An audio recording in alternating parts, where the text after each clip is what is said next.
Alright, folks, we are in it to win it, and hopefully all the audio and everything is working this time. It should be. I've tested it. I've checked. So unless it's changed in the last 10 minutes or so, we should be good. Hey, Tarako. Hey, Ethan. Glad to see you. Let's cut the music real quick and get back into it, shall we? Last time, when we left off before our abortive attempt at a stream yesterday, we were about to face a chrysalid terror mission, which sounds like an awful idea to me, so I'm gonna try to shoot that ship down, I think.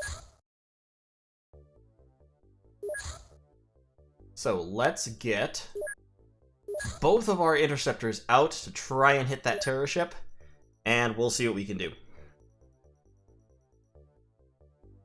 Hopefully we can stop them from performing their vile alien terror upon us. We should also, well, after we do that, we'll make sure that the ship is equipped. I am probably going to start shifting back towards using tanks. Hey, Bynum. In particular, because I'm closing in on the technology that I need to manufacture more advanced tanks, and more advanced tanks start to become usable, again, more powerful, especially hover tanks, which have very heavy armor. Perilous Pair, Jogera, Johan, nice to see ya. Alright, we're gonna go in and try to shoot down this this terror ship. Okay.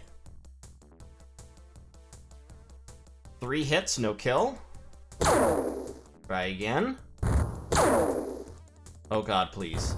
There we go, okay. We got the crash. We knocked the terror ship down. Excellent. No fucking way am I doing a nighttime terror mission against snake men.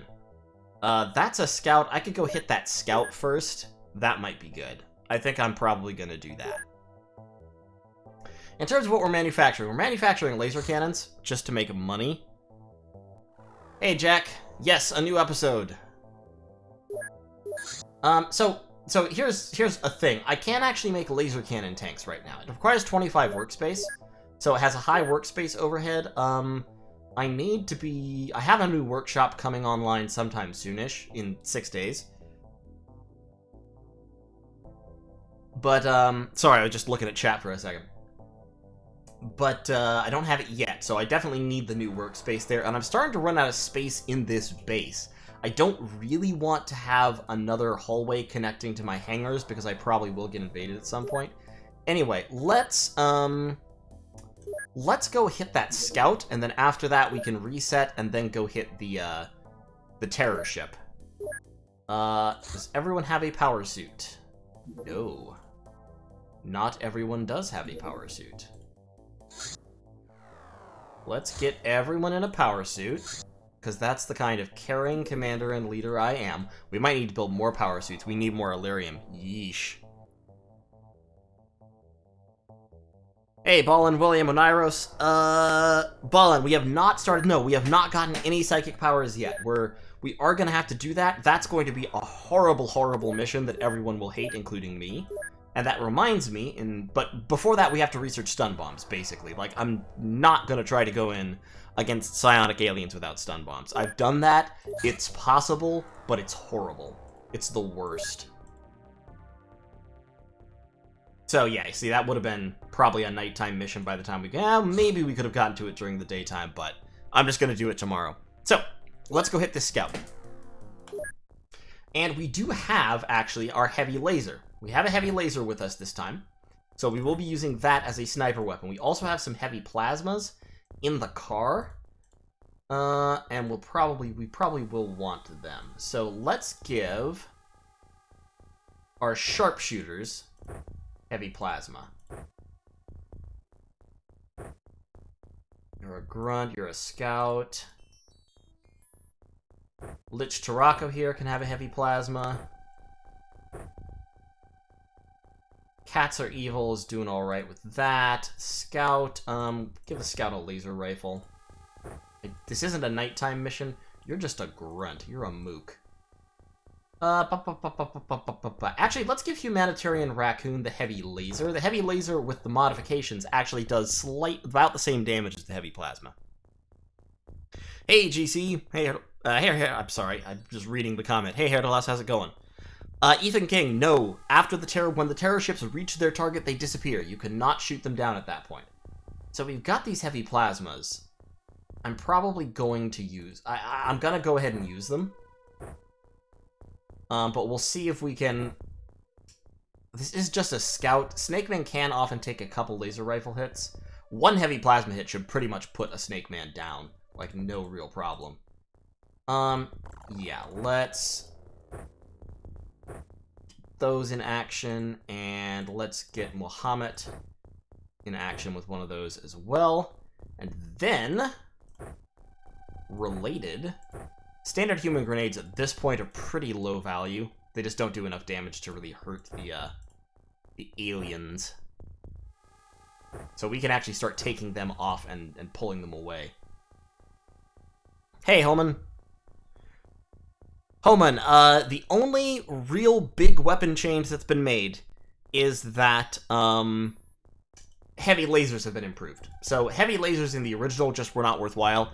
In terms of damage rating, so where laser rifles do 60, heavy plasmas do 110 or 120, I think. And standard, like, vanilla heavy lasers do 90, if I recall correctly, and they also had lower accuracy than laser rifles. In the OpenXCom mod that I'm using, heavy lasers have gotten rebalanced. They do about as much damage as a heavy plasma, without the auto-fire capability. And they have higher accuracy, although they are still slower. So they're sniper weapons, essentially. So, we do still have two. Let's give Humanitarian Raccoon a med kit. Azaral has one. Let's give Magma Bull one. And then I've got some extra large rockets. Who has the rocket launcher? Henry the White has the rocket launcher. Yeah, let's do that for him. Okay, so 2 rockets. Rocket launcher, 1 in the pipe. And then we've got a couple people with autocannons as well. That should be fine.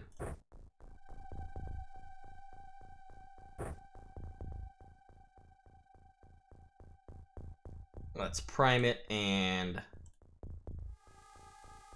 throw it. Oh god. Oh god, we're under fire immediately. Okay. That's the badness. That is indeed the badness, but at least we've got the smoke out. So Cats Are Evil is dead. He just got fucking one-shotted.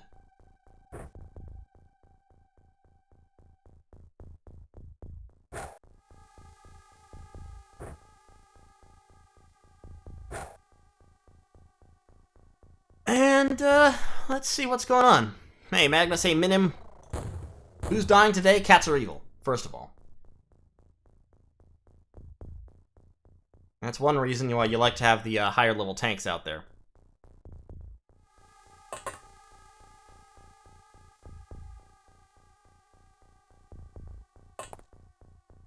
Okay, yeah, so there's that Snake Man. He has a heavy plasma. Damn it, I missed him. Yeah, no, heavy plasmas are no fucking joke. Like, okay, so the damage scale is the same as the HP scale, right? So, like I said, the average heavy plasma damage, like the heavy plasma base damage they roll against, is 110. So, with your front armor of 100, yeah, you can often survive one shot from a heavy plasma. Often. Not anything like guaranteed. Magnus. They saw me because he was facing, like, he was probably up here. He was facing in. And so as soon as I took an action, before turning, I could only see out, like, this cone. So I couldn't turn to look at him, and he shot me because he had all his time units. That's how breaches work. People with all their time units get to shoot first. So there we go. There's the other side of heavy plasmas. They also one-shot aliens quite effectively, even very tough ones.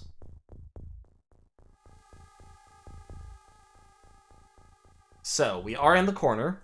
Good. And it doesn't look like there's any aliens in that corner, so I'm going to run towards the corner in an effort to find cover.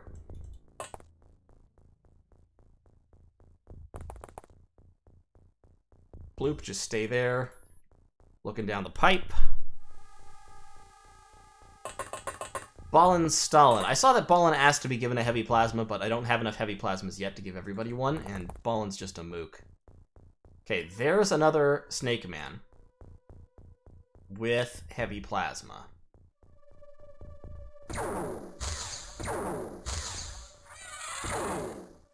Excellent. Bloop got him. That was a little bit of a risky fire mission, because if he'd missed wildly, he could have shot one of these guys. But he was tracking downwards, so it was fairly safe. Now, if Ballenstallen can get to this corpse, he could actually loot the heavy plasma off that body, since now that I have it researched, I can just pick them up off the battlefield and use them. And, oh my god, there's another one. See, this is the thing with XCOM lines of sight, right? There are these 8 discrete directions you can face in. And if you're facing in one of those discrete directions and somebody is in another, like, pie slice, you don't see them, even if they're right in the open. So, do I have somebody else with a heavy plasma near the front? No. Let's get somebody, like, right there, where maybe they won't be seen. Put some laser rifle fire on this guy. Okay.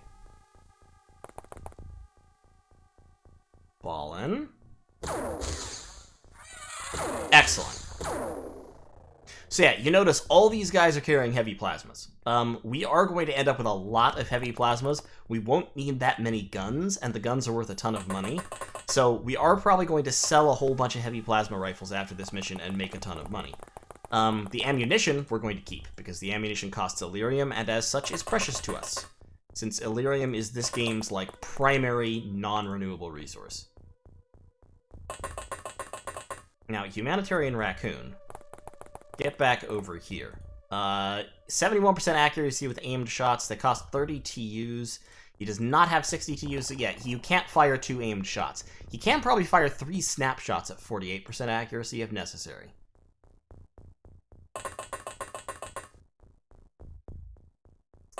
And let's get Henry out. So we've killed 3 of them. The map, we've explored about half the map. And of course, this was a shot-down scout, so it shouldn't have that many in it. Let's get Azeral out.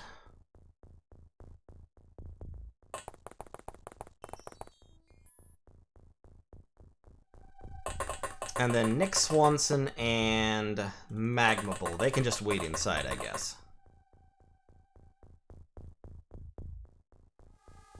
Okay. So, Ballin. Yeah, see, now I can just pick this up. I want to conserve heavy plasma ammo as much as I can. But what I'm gonna do is...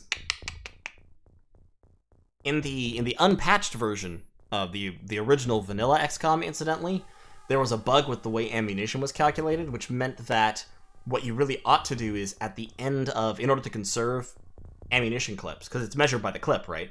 34 rounds in a clip for heavy plasma.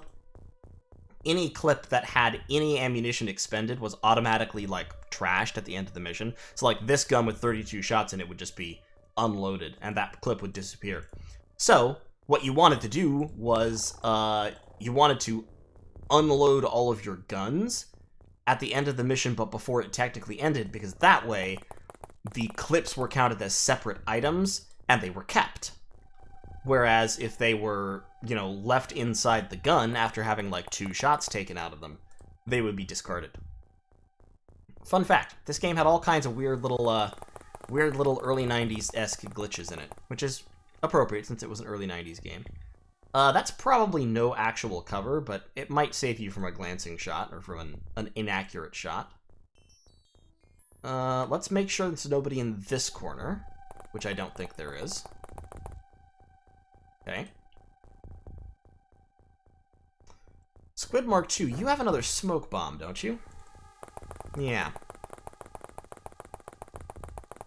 Head down here. Next turn, you can prime and throw that smoke bomb to give us more cover as we advance. Joe Gary, I believe that in Open XCOM, they changed it so they actually count the number of shots and then give you the highest number of clips available. You know, like you count out the number of shots that are left in the clips and you divide them by whatever the clip size is, so 34 in this case, and then they give you, you know, that many clips. You may still have a couple of bullets discarded here and there, but not nearly so many. Now, I can't prove that that's correct, that's just what I think. I haven't looked that up in a while. I used to know all the details, but, yeah. Let's get Magmable just kind of, like, over here-ish. Perilous Pear. Oh, Perilous Pear should have been out front. He's a fast scout. He's got 65 time units. He can run. Pear's got some legs on him. But for now, he can just kind of chill. Lich Tarako can provide Overwatch. Actually, I want him to stand up so he can potentially shoot over Henry the White's head if necessary. Bloop, just crouch. Muhammad Usame. Go over there. And Nick Swanson. Come up here. I've heard of XCOM Files, Manya. I've never played it. So maybe. We'll see. Yep, incoming fire. Okay, so we survived that one. Ethan King actually glanced that shot with no damage. That guy might not have a heavy plasma. His arms don't look quite right for it. So let's see how this laser rifle works. Do I want to take an aim shot or a snapshot? Let's kneel and take an aim shot. Nope. No joy. And a snap. Also no joy. Humanitarian Raccoon, you need to work on your accuracy. Sorry, but it's true.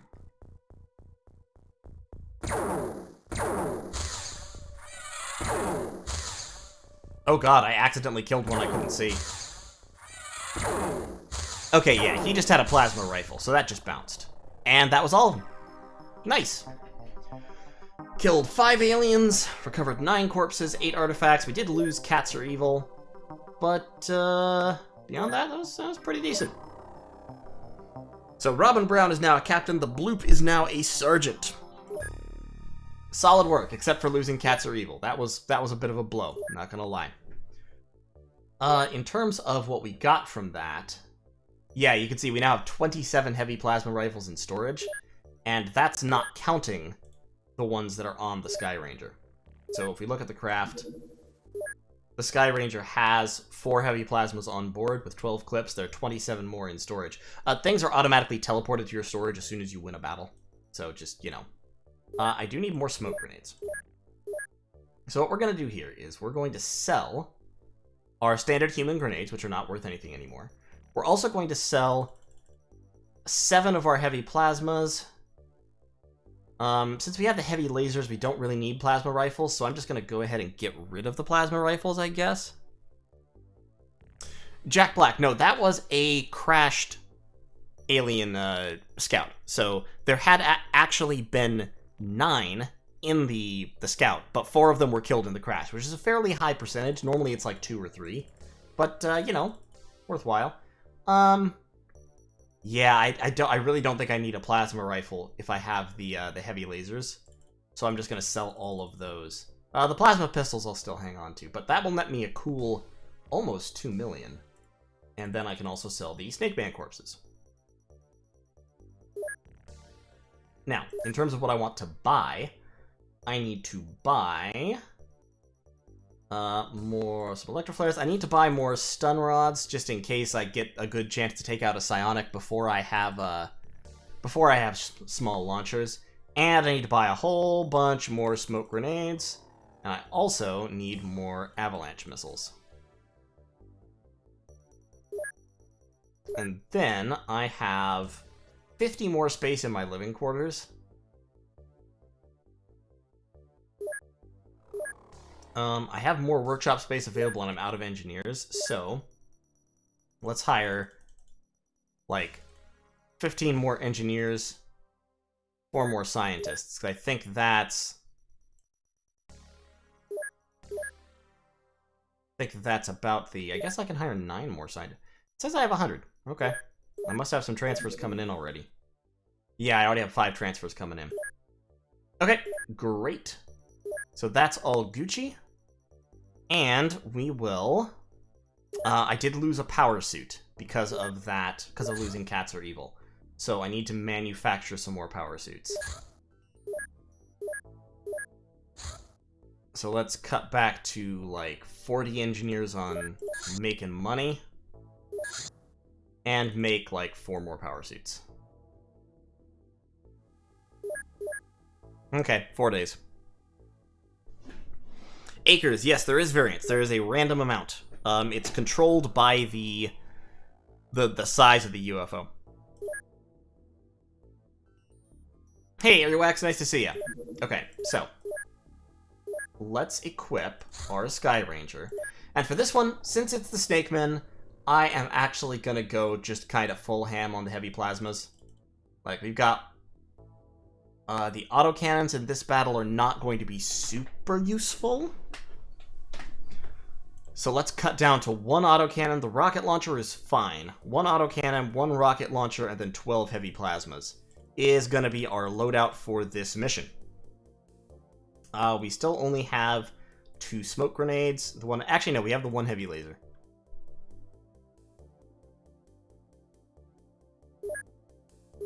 Yeah, that's gonna be the situation. And then we will bring with us. Let's bring Captain Dark. And cut out Squid. Bring a couple of rookies with us. We don't need a colonel. We can have a captain and a sergeant. A couple more rookies.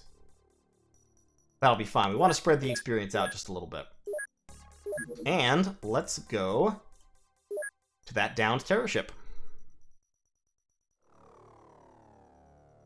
Perilous pair. Fire ammo, yeah, that can work, but realistically speaking, heavy plasmas will be enough. Once you have heavy plasmas... Oh, fuck. Okay, well, I fucked up. Yeah, definitely fucked up by the numbers there. Alright, well, this will be interesting. At least he's got a smoke grenade on him.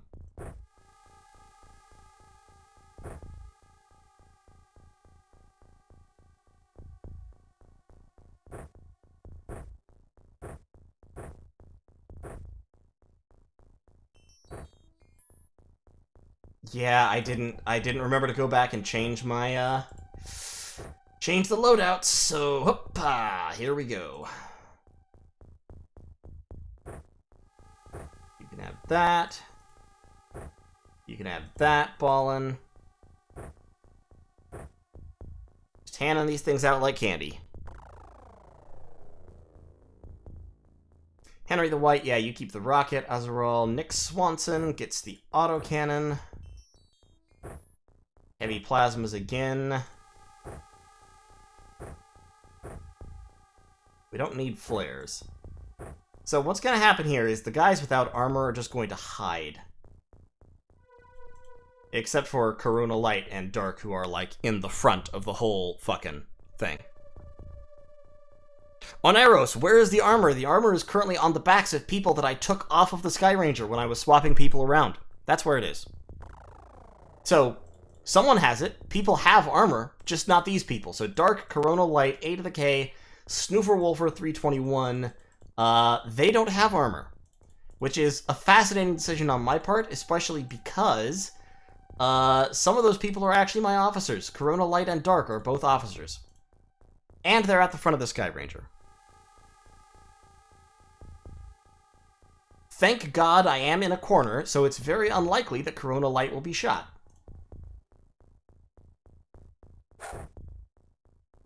Notice that I said unlikely, not impossible.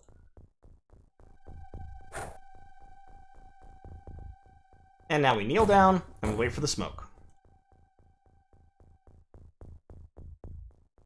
And it's a lot of hidden movement, because this is a terror ship.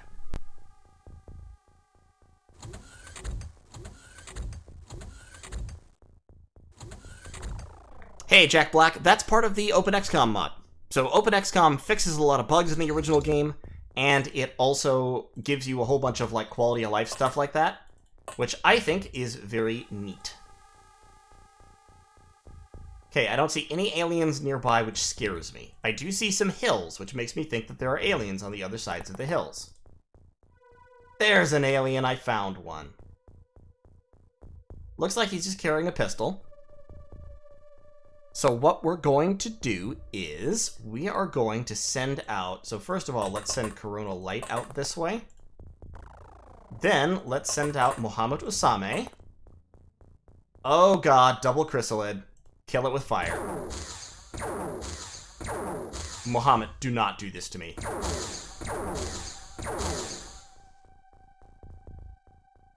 That chrysalid just ate 2 heavy plasma shots to the face and is coming back for more. I'm terrified.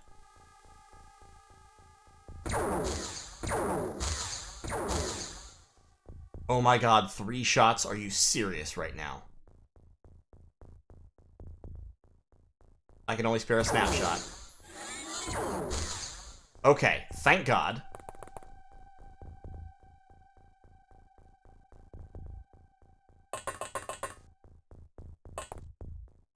They were incontrovertibly waiting in ambush for us.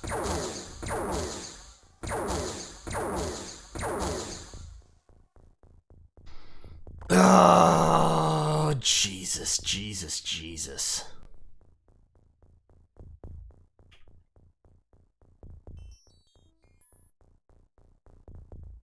Okay, so we've got to kill that chrysalid. We can probably do that. You can't shoot from here, but you can get down there and shoot. Okay. So, we just firing squatted all those chrysalids.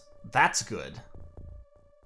We've got that guy. He's taken 1 reaction shot. He's probably low on time units, but Dark killing him would be a risk.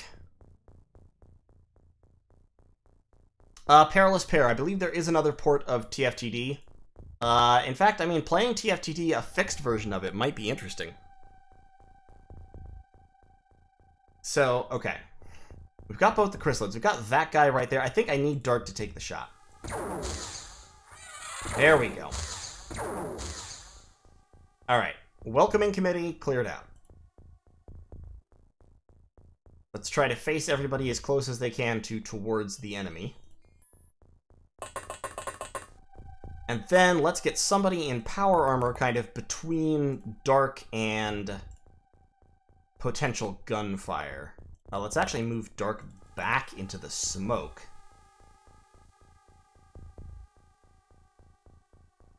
And get, yeah, some power armor in front of him.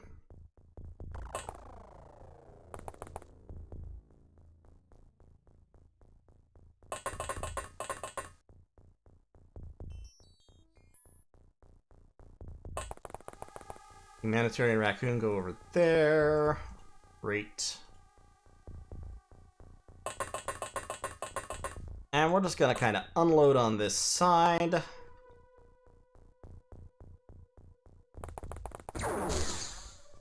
Oh, there's another sneaky, sneaky snake. He's only got a pistol, though, once again.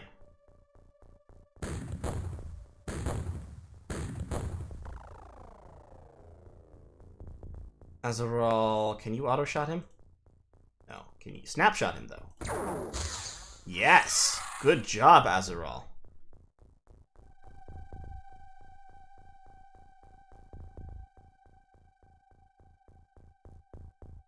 Oneiros, how big was the UFO? This is a terror ship. It is a large UFO. It contains anywhere up to 20 plus aliens. Like, on Superhuman, I think it's between 18 and 28, something like that. Which, yes, will include a whole bunch more chrysalids. Like, it's entirely possible that what's about to happen is chrysalids coming from down here or over here, rushing across the entire open area and just murdering my guys completely. Like, that's entirely possible, and there's nothing I can do about it if it happens. So we're just going to keep 3 guys inside the Sky Ranger, and we'll see what's what.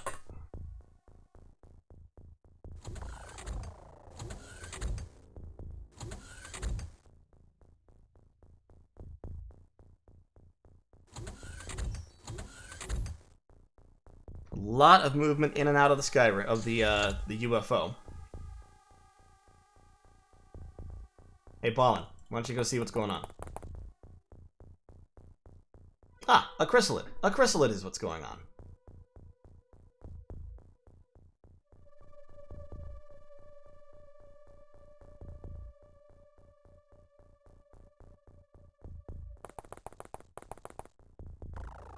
Take an aimed shot. Oh, your aimed shot percentage is pathetic. Take 2 snapshots. Okay, that one's not dead, it's only stunned.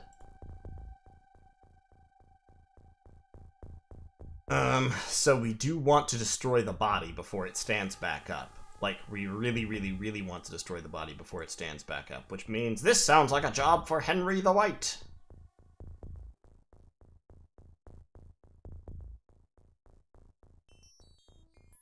Yeah, this is the one thing that that human grenades are still good for. Blowing up corpses. Do I? Okay. The autocannon will also do the job, so Nick, come down this way.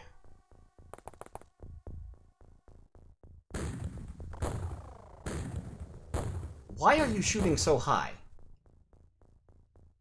Why are you doing that?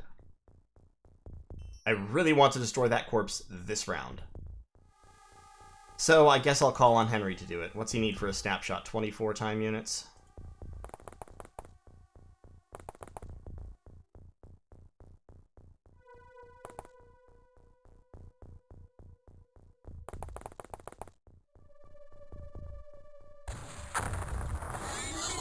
Okay, there we go. Good. That's gone. Okay. It's not the rocket launcher that has auto-fire, it's an autocannon. Of course it has auto-fire. If it didn't have auto-fire, it would just be a cannon.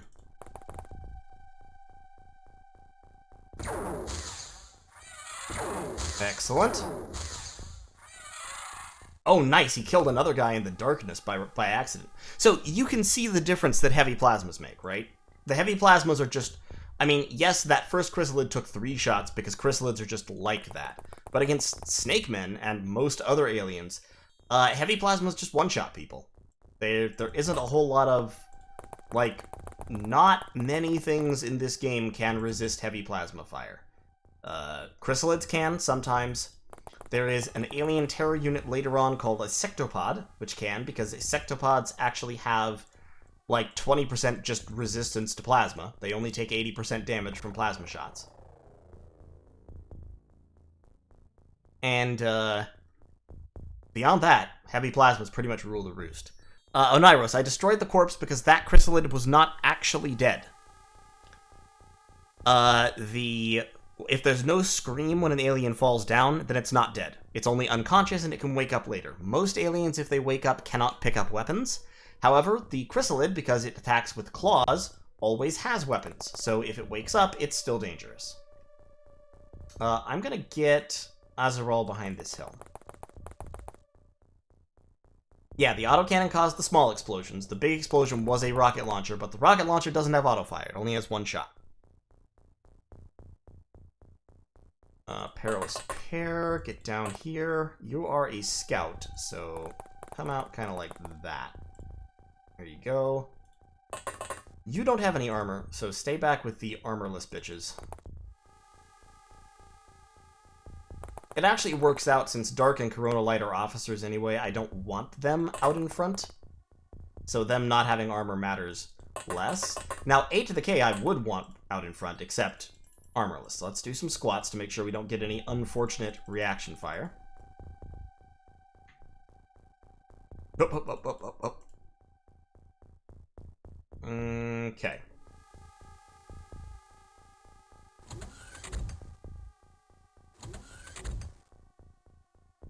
Oh, and the Snake Man leader just went berserk. And blew up... Oh, man! Oh, no! Shit! Shit! I think that berserk Snake Man leader just blew up his own engines. He blew up something. Something exploded inside the UFO, so that's loot I'm not getting. Jack Black, yes, there is a setting you can let aliens pick up weapons again. I haven't done that because that's like pure masochism. I may do that for a challenge run or something at some point, but that's woof, that's rough.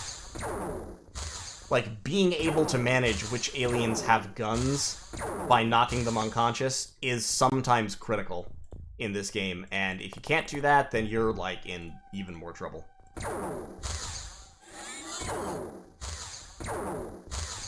Okay, Chrysalid down.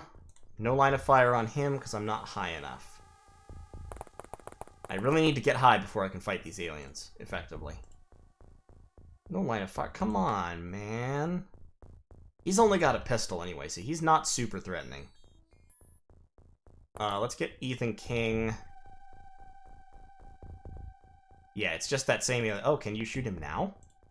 No. I was about to say, it'd be really weird if you could. Let's get Ethan King down.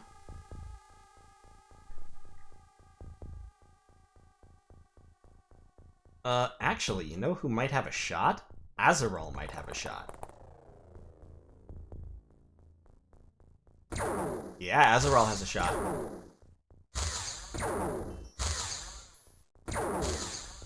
Wow, man, what'd that tree do to you? Oof. Azrael hates plants, is what we've just learned today.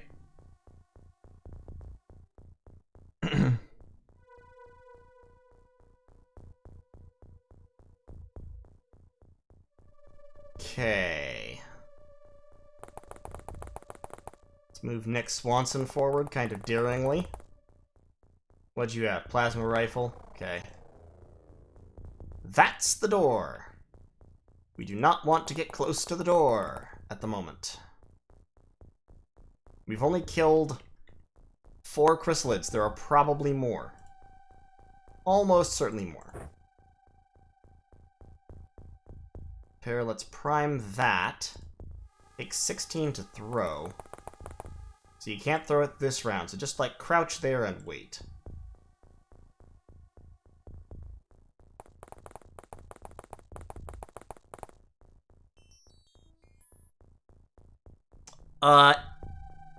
Yes, Galdir, the chrysalids having an enormous smile is a long-standing meme in the XCOM community. If you find art of chrysalids, they are almost always drawn with just a huge shit-eating grin. And it's, that's just how they are. Chrysalids are the original trolls. They'll fuck your shit up, and they'll laugh about it, because they hate you, and they hate life and love, and everything you stand for. They hate Mom, America, and apple pie. Pretty sure. Can somebody get a shot to kill that guy? Please. Hey, Ballin, can you get a shot to kill that guy? No. Damn.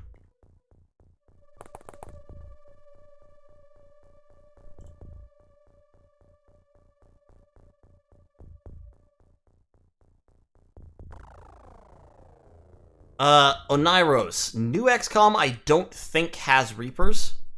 New XCOM does have some of the other terror units. Terror units are, like, chrysalids are the Snake Man terror unit. Every alien species has a specific terror unit that's associated with them that goes with them on terror missions.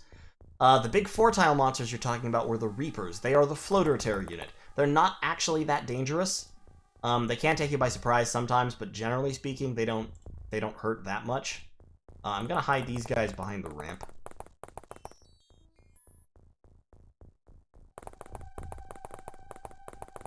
But yeah, Reapers are large, 4-tile units. As I said, there's also the...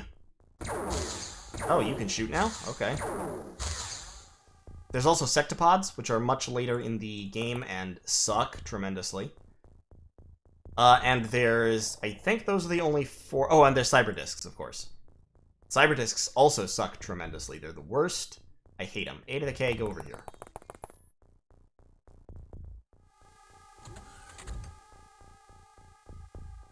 Okay, we got some panic going on. We got a berserk.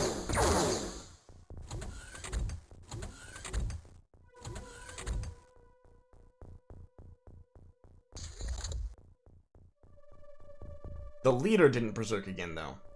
And I would still like to capture the leader. So, a shot came from over there. That guy has a rifle and is not panicking.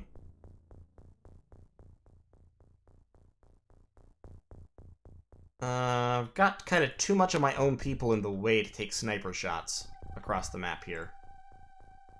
So, Perilous Pair, you've got a prox mine, which takes you 16 to use to throw.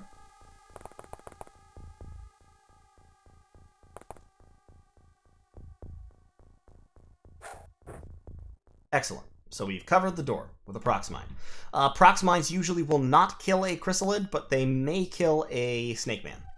They've got like a decent chance at killing a snake man. We've got Ballenstalen covering this way to provide cover fire. His reactions are pretty decent, and he's got full-time units. So if a chrysalid runs around here, Ballen has okay-ish odds at shooting it, especially after it's run a while. Joseph Gustafsson also has decent, although not perfect, reactions. Nick Swanson can't really cover very effectively with that gun, so I'm just gonna have him run up next to the... might as well.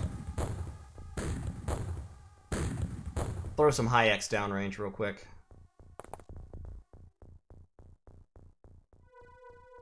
Now, Ethan King. Come up the mountain a little ways. Come up the mountain a little further.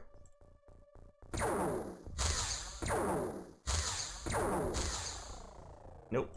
Alright.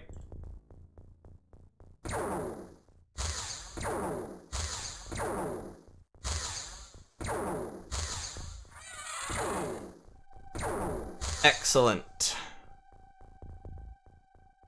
Oneiros, the leader did not die. He may have knocked himself unconscious with those explosions, but he didn't die. Now, so those explosions may also have been small stun bombs from a small launcher. That's possible. I don't know.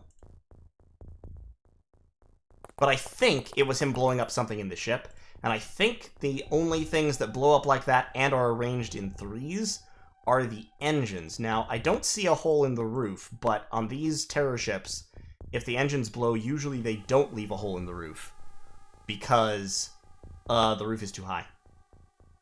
Hey, Phaonix, nice to see you again. Don't worry, we'll get you signed up soon. Right now, we're in the middle of a chrysalid terror mission, so, you know, that's happening. I would really like to kill that snake man. He's panicked, so I don't think he has a gun at the moment.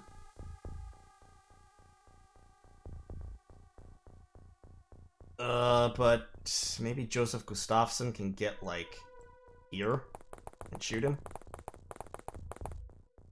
I really want to keep the panic train going. Oh my god, I shot him in the back with a heavy plasma. He's still not dead. Fuck you, bro. I want to keep Ballenstalen's cover fire ready. Humanitarian Raccoon doesn't have a shot, but if he comes over here, may be able to get a shot from the top of the hill. That would be good. And Henry the White. Yeah, don't shoot him with a rocket, please. That would be bad. And these guys are just gonna stay back here still.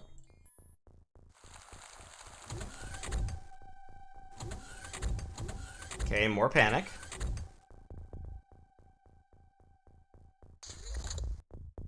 Good. I love alien panic. It's my favorite thing.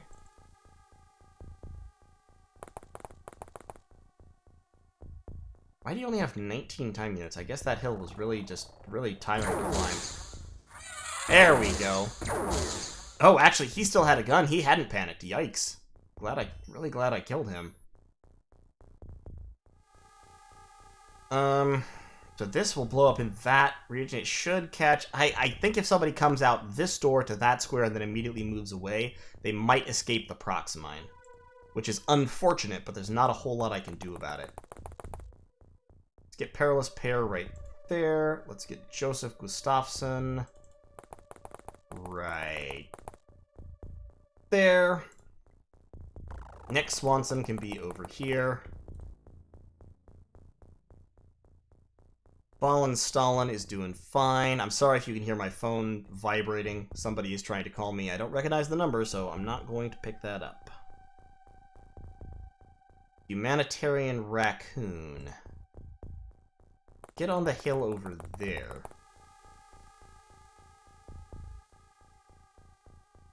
Kneel down. That is a heavy laser. You don't recognize it because almost nobody in the original XCOM used it because it sucked. I'm using a mod that improves it, so it's actually, like, worthwhile sometimes. It's still not amazing, but it's essentially the heavy laser's kind of been improved to take on the sniper function. So it's got decent accuracy, it's slow to fire, single shot only, no auto fire, but it does really high damage. Excuse me, and doesn't need ammo. And Azaral. Yeah, Azaral should also come forward. Because we need to start closing in on this thing. Magma Bowl. Head down this way. I think we've probably swept up most or all of the ones outside at this point. Muhammad Usame.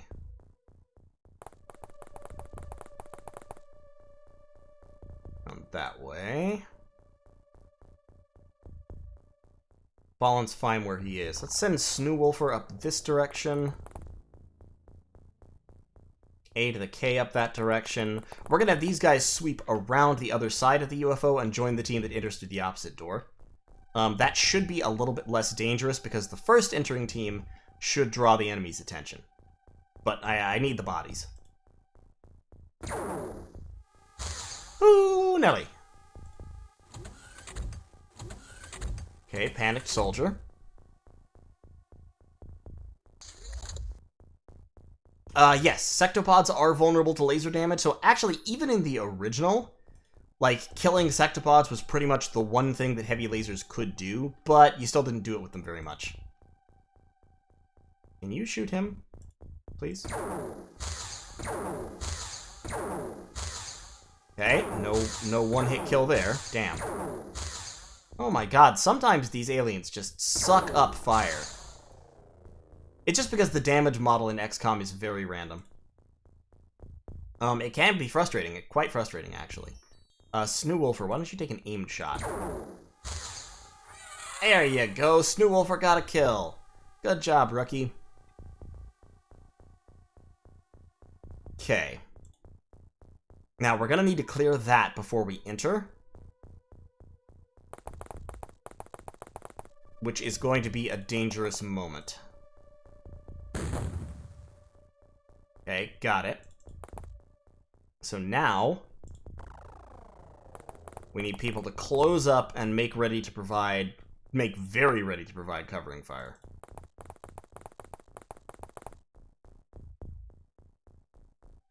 On Iros, there is no shotgun. There are, like, all weapons are kind of sniper weapons. I mean, there's unlimited range, technically. You can shoot across the map if you can draw a clean line of sight.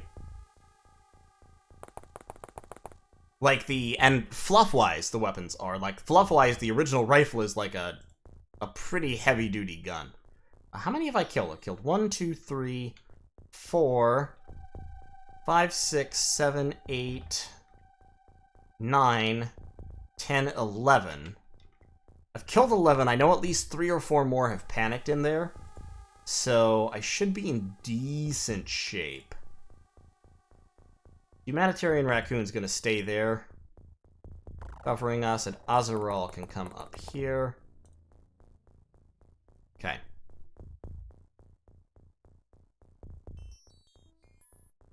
How long do smoke grenades last in the game? A long time. It's fairly random, but smoke clears at a slow random rate.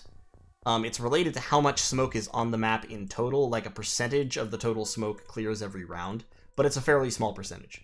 Same with fires.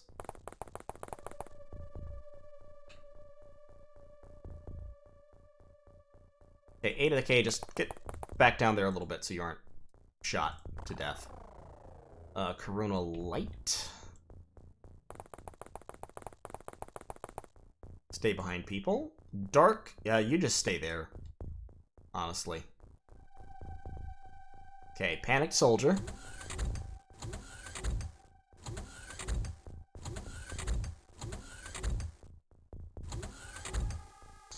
I think that was someone moving inside right there. I think that was what that little glimpse was. Oh, that's a chrysalid. Oh, that's a chrysalid. I didn't see that for a second. Fuck. Fuck. Unload!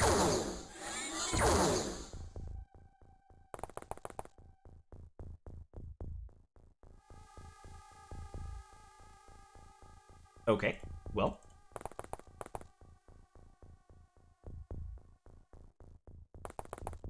Just a little bit of spooks there.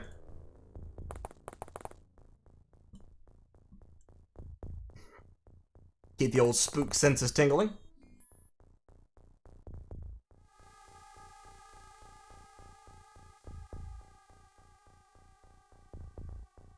We're just gonna stay stacked up on that door for a minute here. And Henry, you take your pistol out so you can provide a little bit of fire if necessary. Don't see anybody. We should check that corner just for thoroughness. A to the K, go check that corner. Okay. Corner is good. Galdir, you can do that. They have motion scanners, but I find that motion scanners use a lot of TUs and aren't super effective at actually giving you good information. I don't know. It's not a terrible idea. Some people do it, but here's the risk, right? The risk is you'll have somebody with a motion scanner up next to the door going like, I see motion inside, and then the door will open, and an alien will just walk out and shoot you to death. In my opinion, it's because on Superhuman, especially, the aliens have more time units than you, they have higher reaction scores than you, and they have higher accuracy than you. I find it more useful generally to just behave at all times as if there are aliens in there about to rush out and murder you. And, just kind of work on that assumption. It seems to go a little better. Ethan King, where was he? Ah, here. He can come down. The accuracy penalty when dual wielding is like, I forget what exactly it is. For two-handed weapons, it's like, well, let's check it out here. 81% accuracy. 64% accuracy. So it's pretty harsh. Looks like about 17% in this case.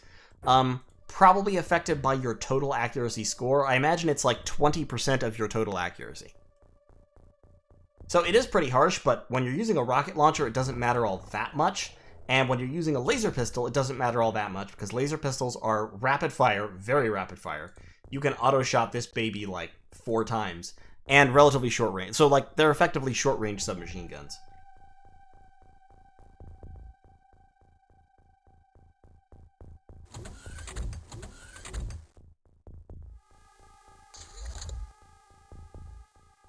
Okay. Let's do it. Yeah, the whole inside of the ship here is exploded. Engines definitely let go. Stuck back out real quick. And we're gonna stack some more people up so that when we do breach next turn, we can have a whole bunch of people inside.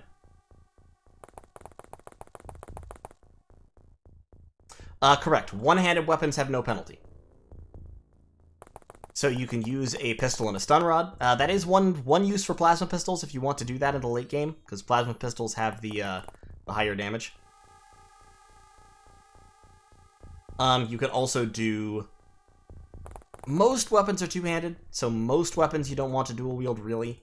Like I said, I often dual-wield rocket launcher and pistol, just because the rocket launcher doesn't need a ton of accuracy as long as you're careful about not trying to shoot over your own people, like I'm not. Hi, friend.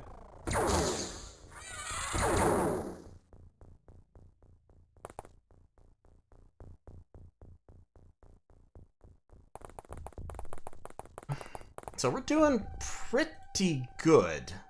We might have killed all the chrysalids at this point. but probably not. Probably there are still a chrysalid or two around, unless they were killed in the crash, which they may well have been. Hard to tell. But there can be up to 10 chrysalids in this kind of craft. Oh yeah, that's the deadly radiation sphere. It's there to provide deadly radiation. You know, for health reasons.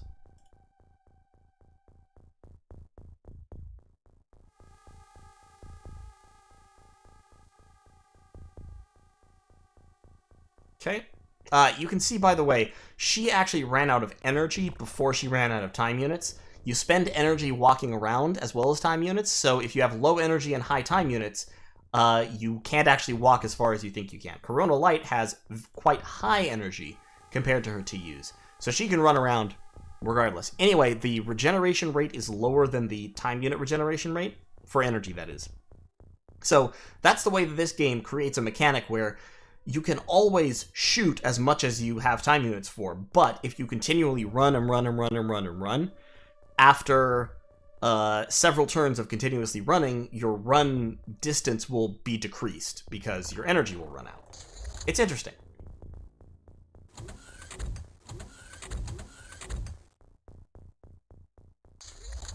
Okay, more panic. There are definitely several aliens still in there.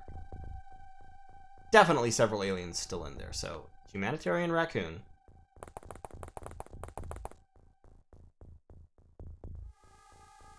Stay there. We're also gonna keep... Let's keep Azeral outside in case somebody comes out this way and tries to flank us. In the couple of turns it's gonna take before Magma Bull and his posse get into position.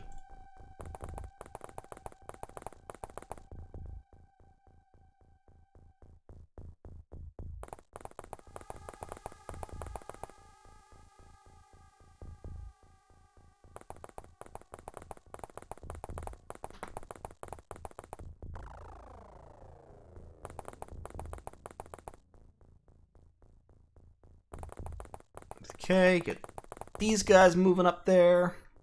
Yeah, not enough energy. She has 22 time units left. She could actually still auto-fire, but she can't run around anymore. She can turn on the spot all she wants, she can shoot all she wants, but she can't move any more squares. Because energy does not regenerate fully every turn like time units do. Hello, Panic Snake Man. Die, Panic Snake Man.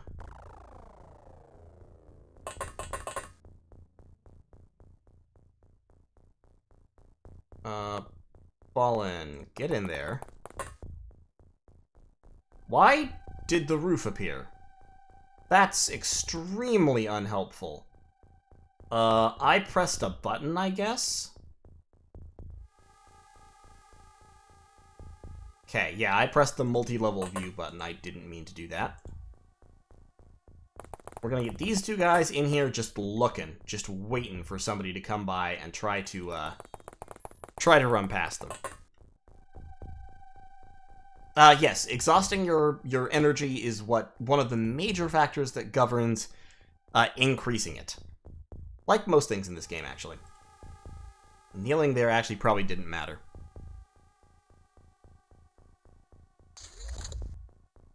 Okay, Berserk Soldier, Panicked Leader, good. More weapons being dropped, I love that. I just really want to be sure that there's no more chrysalids, because there's always more chrysalids.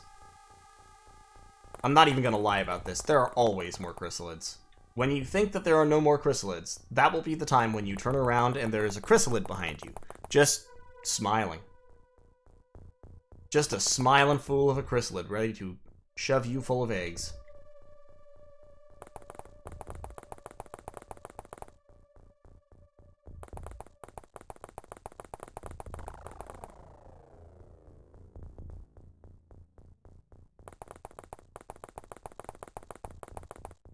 Actually, taking damage and then recovering is one of the major things that governs health recovery, I believe. No, I think health recovery... Actually, I take that back. I think health recovery is pretty much random.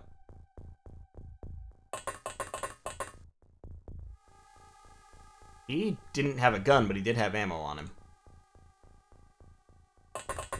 Hello? Chrysalids?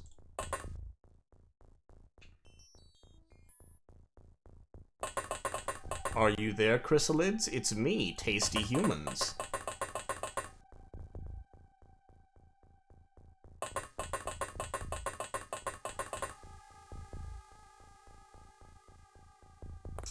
Greg. Tell you what, this autocannon not gonna be super much more use right now. Pick up a heavy plasma. You can actually drop the autocannon. I think that's safe. Pretty sure it is.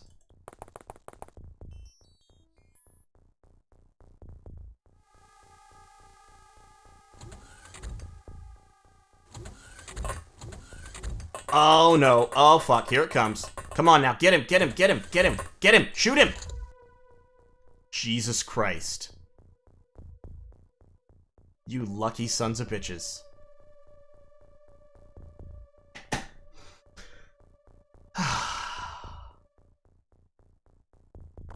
So, this is an excellent example of why reaction fire against chrysalids is unreliable. All these guys had like half to 2/3 of their time units left still, but unfortunately, because, okay, so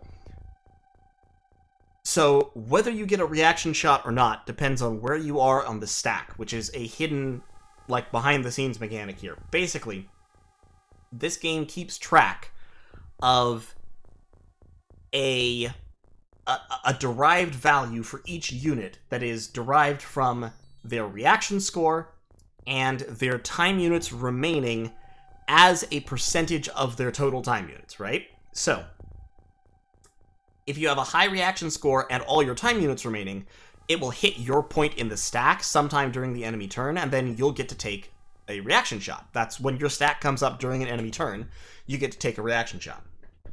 If you have the time units for it, and somebody that you can see who's moving around.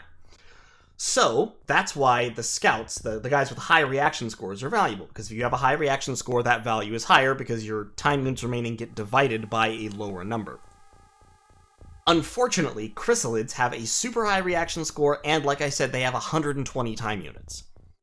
So, even when they have moved 10 squares diagonally, which is 60 time units, further than any of my guys can actually go except Perilous Pair, they still have 50% of their time units left, which means most of my troopers still will not be able to get reaction fire on them. But fortunately, these chrysalids ran out of time units just before hitting me, and so I'm going to gun them down and laugh. There we go. That's what the heavy plasmas are for. So, that's 1, 2, 3, 4, 5... I think there was a 6th? 5, 6... There might still be more. I can't guarantee there aren't more.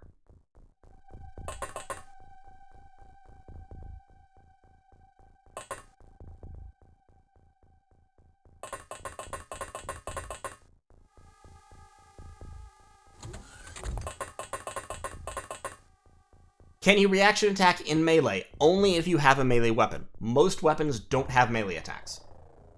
So, like, if one of my heavy plasma guys is in melee with a chrysalid, he's just boned. Like, he can't hit them. What he can do, however, is walk away.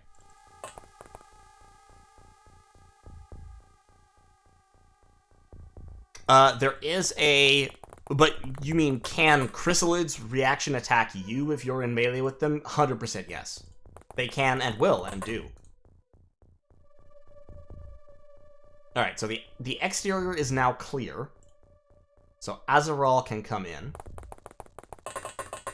Yeah, Reapers and chrysalids can reaction attack in melee. One of your guys can also reaction attack in melee if they have a stun rod, which is the only melee weapon in the game.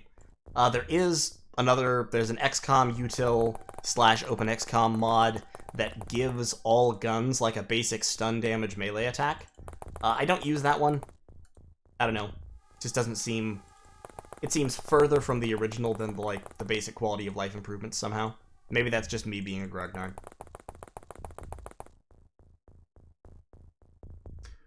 Alright, we are breaching. Okay, the leader is still alive. And has panicked. Oh, fuck. Fuck. Okay. At least he only got one. But he got ballin'.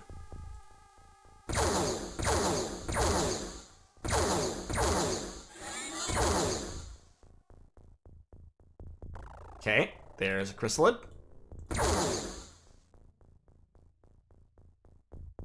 I'm actually gonna use snapshots here, because well, actually, here, just walk away.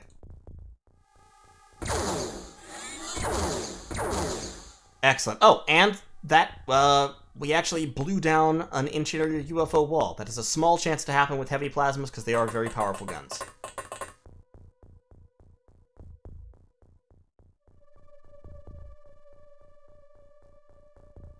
Okay, do we have a stun rod anywhere?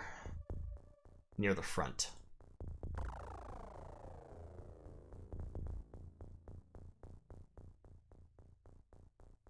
Yeah, sorry, Ballin, but look. This is just what happens on chrysalid missions. Joseph Gustafsson has a stun rod, so that guy doesn't have any guns. He might have a grenade, though. Shit, yeah, I'm just gonna shoot him. I mean, I know it's a leader, but I don't think I need to be taking prisoners right now. I'm just gonna shoot people.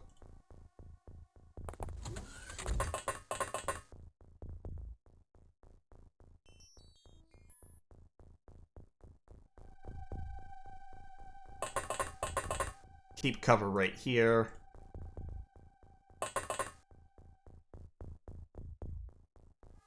Why don't you come down this way?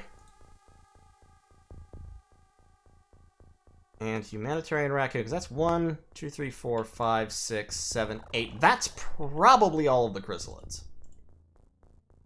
Especially considering that some should have died in the crash.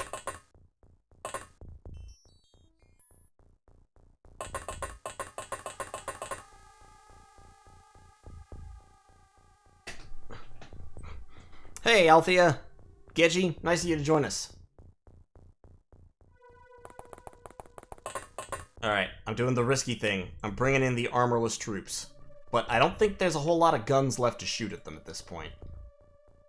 We're on cleanup duty now, but cleanup duty can still be fucking dangerous, so... everybody stay puckered.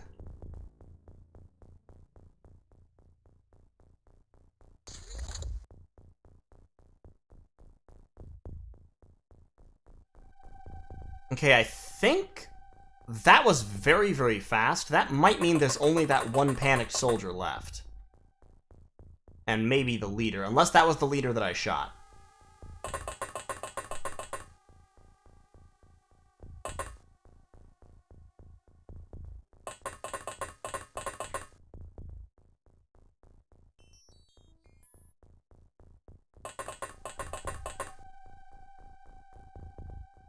Alright. Set up the blockade here. I like to think that my XCOM agents are just constantly drunk. Like, they don't even wait. They're all just carrying flasks.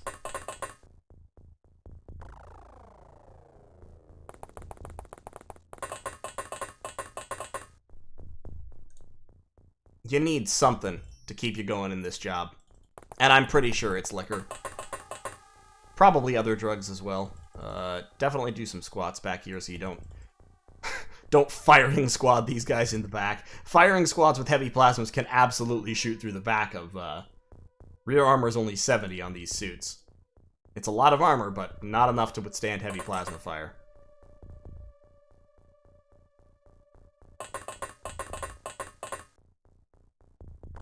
Hey, Gretel, you join XCOM by telling me your name at a time when I'm recruiting more soldiers. I don't have many more soldiers back at base right now, but after this mission, I'll probably hire a few. Of course, it always helps to drop a super chat or something to me. You can support the stream at the link in the description if you'd like, or super chat through YouTube, whatever. But that's not necessary. Obviously, I like money, but I know everyone needs money right now, so don't sweat it too hard.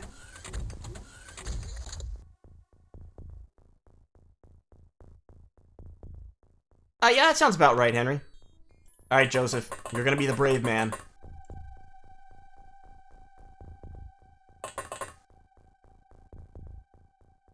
Nothing. Oh yeah, no, dual-wielding rocket launchers is hilarious. Works, too.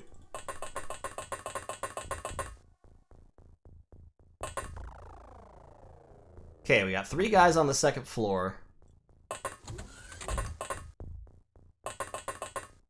We got Nick and Muhammad. Actually, I need somebody to stay back here to make sure nobody drops through this fucking hole like they love to do and runs away. So get over here by the door so you can watch that. And we'll get Ethan King moving up as well.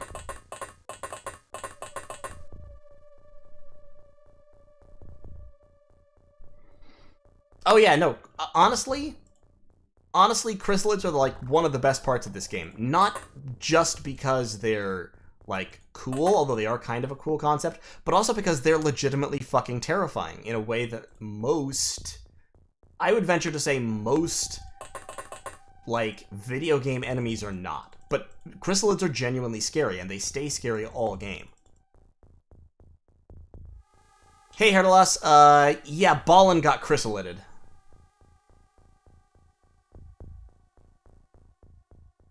Oh, don't worry, Phaonix, he's up there. Joseph Gustafsson right there? Yeah, there he is. He's ready. Yep, I knew it. I knew he would try to run, the fucking coward. Hey, you. Yeah, just die. There we go. We got him. Yeah, Jesus, 22 aliens killed for only 1 casualty. And yes, I know that casualty was Ballin Stalin, and I know we all like Stalin, but Ballin, I'm sorry. I'll trade you for 22 dead aliens and a captured ship any day. It looks like they did blow up the navigations. So that's a little sad, but look at those levels. Woof. +5 accuracy on Perilous Pair. Perilous Pair got a roll. He got a roll.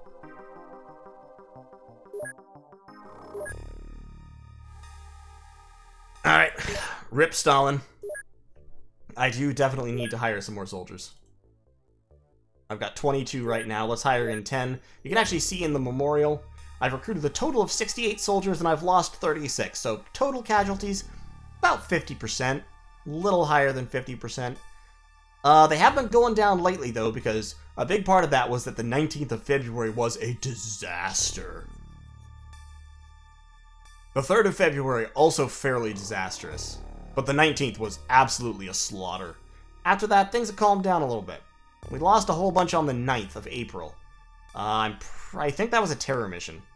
After that, we've been doing okay. Aw, thanks, Jack. $5. Appreciate you, man. Alright, so do I have any unnamed rookies? I don't right now, so we'll get some more in, and we'll also get some more fucking armor. Some power suits. It's going to take 8 days to produce 8 power suits. That's fine.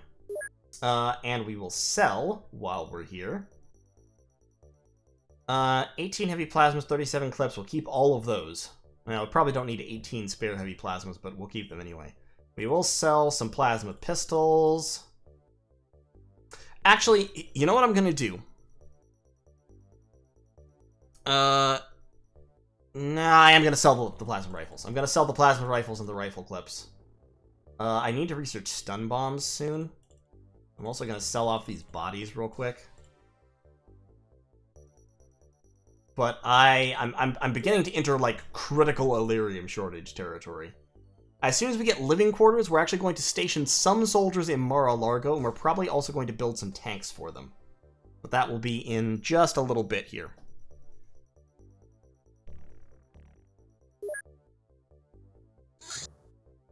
Okay, smoke grenades, stun rods, electroflares, that's fine. Ah! Mutons doing alien research in Siberia. That is one we should be able to catch on the ground. So we're just going to keep an eye on them. And we're going to attack them when they land. We are going to send out 1 interceptor to trail them. But the goal is going to be to fight that guy on the ground and steal their shit. Mutons are tough enough that you definitely want the heavy plasmas and like the heavy guns when you go to fight Mutons. Laser cannons, still making them. Still making dosh off them. And the power suits only made one. It is almost up. We actually have 3 bases under construction. In 3 days, we're going to put some troops in Mar-a-Largo. And then we'll, after we get some stuff done here, we'll put some troops in Corona Nostra as well.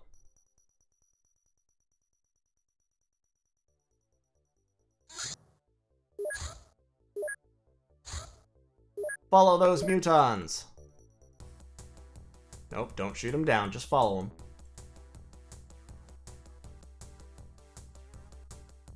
He has to land to do that mission. Okay, he landed. He landed. So, we need to set up the Sky Ranger, and then we need to go attack him. So, Sky Ranger. We're gonna bring... Let's bring the Bloop. We're gonna push Ethan King off, as he's been on several missions. So has Muhammad. We'll take Galdir and Jogeri. And we've got 2 sergeants and a captain. That should be fine. Now, let's make sure that everyone has armor, shall we? That's probably good.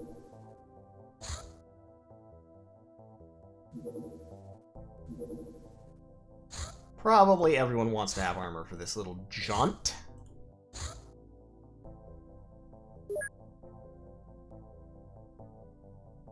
Hey, long-time lurker. I'll be honest, I don't remember exactly when you died. Sorry. I know, rip you. I'm gonna keep the 1 autocannon, but autocannons at this point are starting to... Against Mutons and Snake Men and shit, they're not so super good. The heavy plasmas... I want to save heavy plasma ammo if I can. I'm only gonna bring 11 clips. And I'm going to bring laser rifles as backup. So we've got autocannon, rocket launcher, heavy laser... 11 laser rifles. We got prox mines. We don't need stun rods on this mission. We've got electro flares. We've got prox grenades. Should be good. Okay, I do want some more tanks, actually.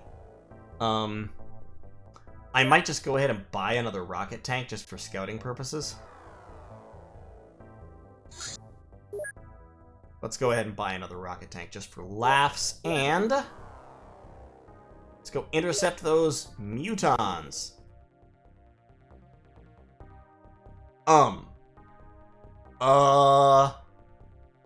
Fuck.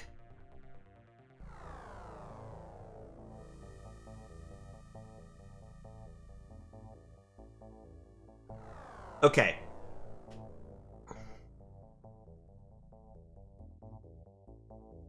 Okay, this might be a little risky.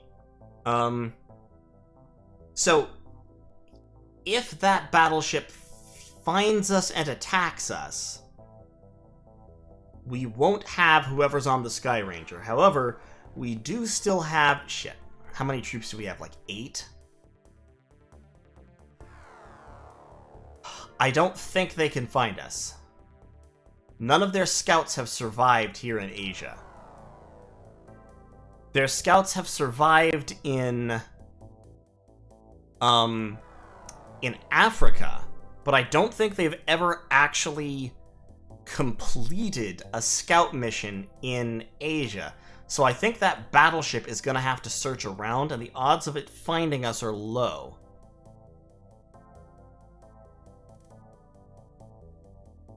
Oh god, it's okay. I'm gonna ask chat. I'm gonna ask chat. I'm gonna just be quiet for a couple minutes to let you give me your opinions. Do we attack the scout and gamble that this battleship doesn't find us, or do we send everybody back home, batten down the hatches, and see if we're about to be assaulted? You tell me.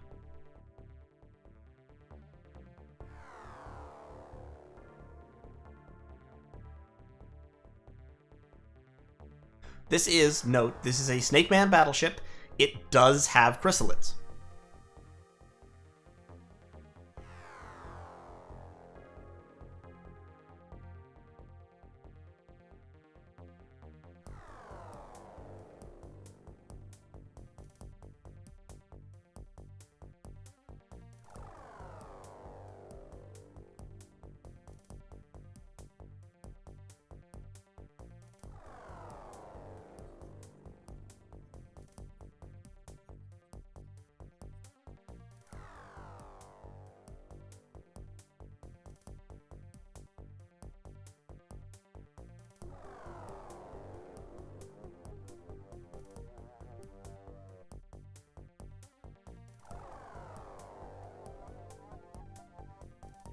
Okay, I think chat is,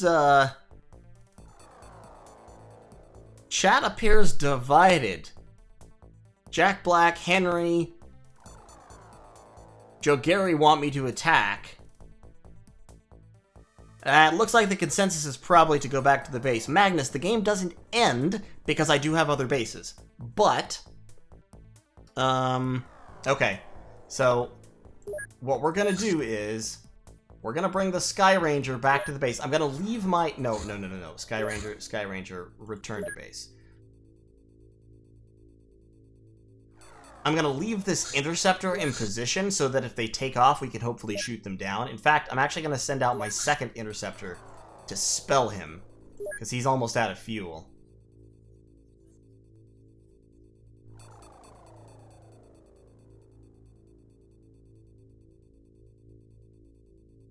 Yes, Henry, I am definitely loitering over the Mutons.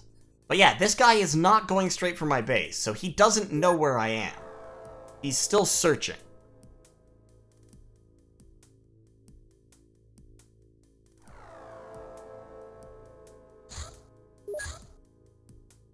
Interceptor 1, return. So yeah, Interceptor 2 has decent loiter time.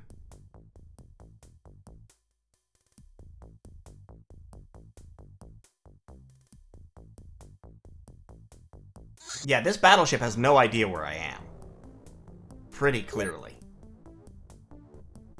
If the scouts had gotten back and he'd known where I was, he would have just zipped straight in and gone straight for the base. Henry, no, the battleship cannot detect the launches.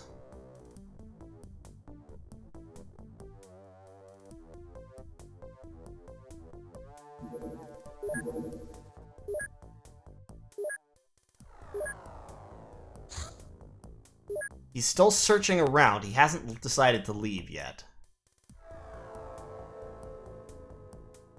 But he's moving away from me.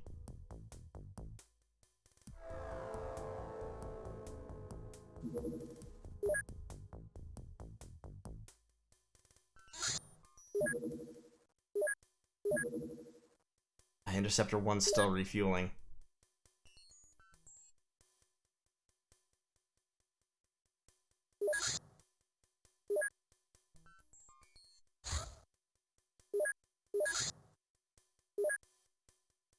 I want to get my Interceptor back out there before this guy has to leave for fuel reasons.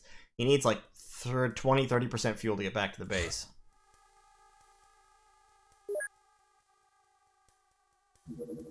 Ah, shit, he's coming back for another pass.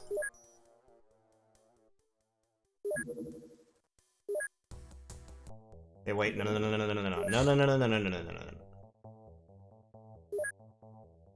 Ah, god damn it, that Mutant's gonna get away. He's too fast to catch. Yeah, he's gonna get away. Fuck. Goddamn battleship. Yep, there he goes. Didn't find me. Goddamn battleship. Okay, so Mar-a-Lago has a hangar now. So we can now buy an Interceptor or a Sky Ranger to be in here. I'm going to buy an Interceptor so that we can run interceptions from Mar-a-Lago once the Hyperwave Decoder is finished. That may antagonize the aliens, which is why we need a living quarters to have some soldiers waiting here.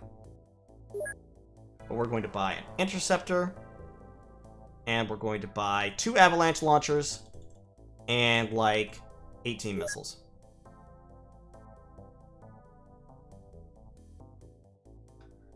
Over here, we got a workshop and a laboratory coming. We're gonna need another living quarters, actually, so let's... Oneiros, yes, the research missions score points for the aliens. Your score is compared to the alien score at the end of every month, and if whether your score is better or worse and by how much determines what kind of funding you get.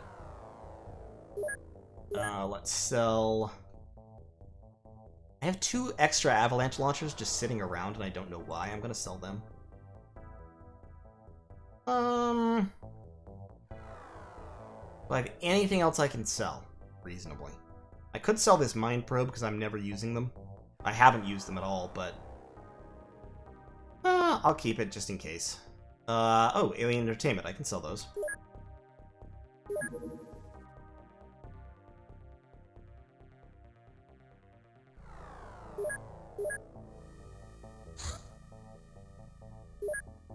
Okay, we got some more engineers. We don't have our workshop space done just yet. And we should be able to finish the plasma cannon pretty soon.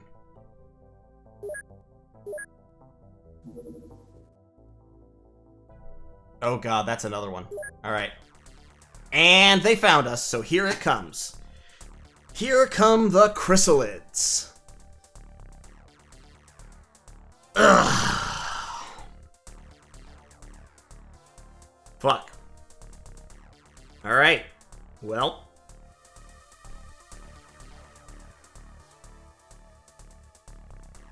Okay, let's do it.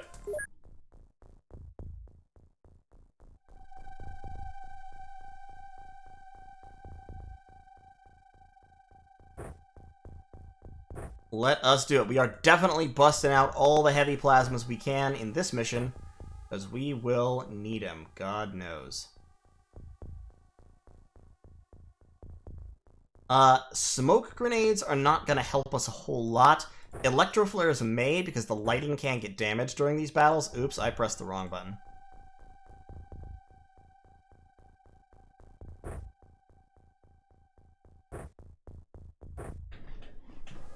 Okay, so that is what happens if the aliens actually know where you are.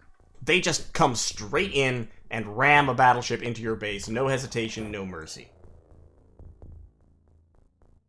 We've got a smoke. Now, these are... a bunch of the guys in our base are not armored. It should be noted, because I was having to swap armor around, and I wasn't keeping everyone fully armored. Which might come back to bite me in the ass right now, but... Strako Mark Spitz has the rockets. Bloop. Bust out the guns. Yep, okay. We are not using laser rifles right now, buddy. It is heavy plasma time. You're carrying spare rockets, which is good. You don't need a laser pistol. You can carry a smoke instead. You can have a heavy plasma just as backup for that autocannon. Actually, use the autocannon. Use the heavy plasma, have the autocannon as backup.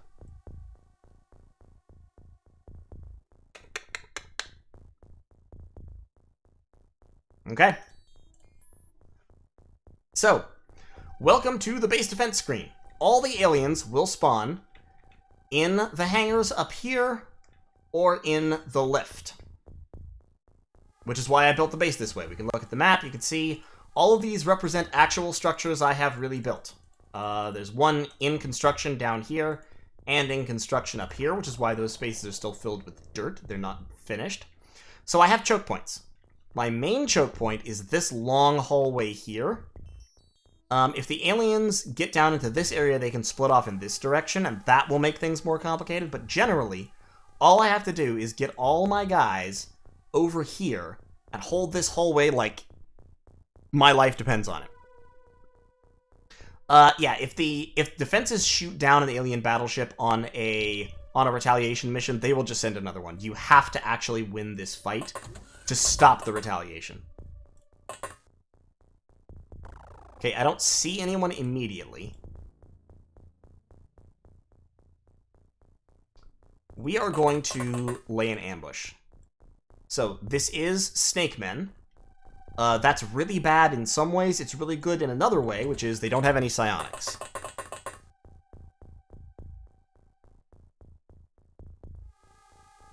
Dark the Sharpshooter can be back here. He'll be able to throw his smoke up front. Anti-Magnus. So what we're going to do, we're going to have snipers down here, being spotted for, so they can fire up in this direction. We're gonna lay fire onto this area, hopefully stop the aliens from progressing much past this point. We're gonna have to try to draw our troops forward as fast as possible into ambush positions. So these two guys and these four are going to have to hold for probably a round or two before reinforcements show up.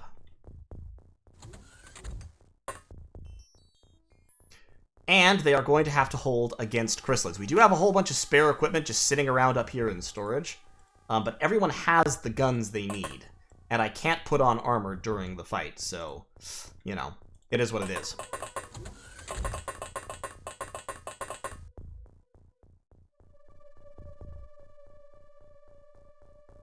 Yeah, the problem is they have chrysalids, and this is a closed-in map with lots of doors that block line of sight. So, like, a chrysalid, if there's a chrysalid in there in the lift, which there could well be, how many squares is that? Open the door, walk through it. 1, 2, 3, 4, 5, 6, 7, 8, 9, 10, 11, 12, 13, 14, 15, 15, 16. If either of these guys steps out of here, a chrysalid behind that door could run all the way down here and kill them. Like, in one round with no return fire whatsoever. They're pretty fucking scary. So, Mark Spitz and Galdir are just going to stay in their rooms.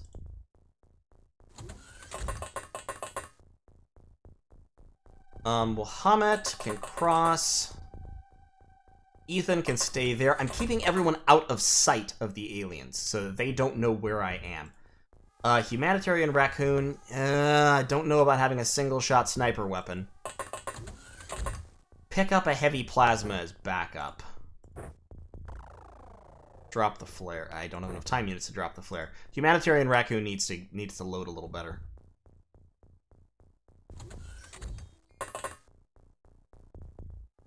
Azarol. Yeah, we definitely need to be getting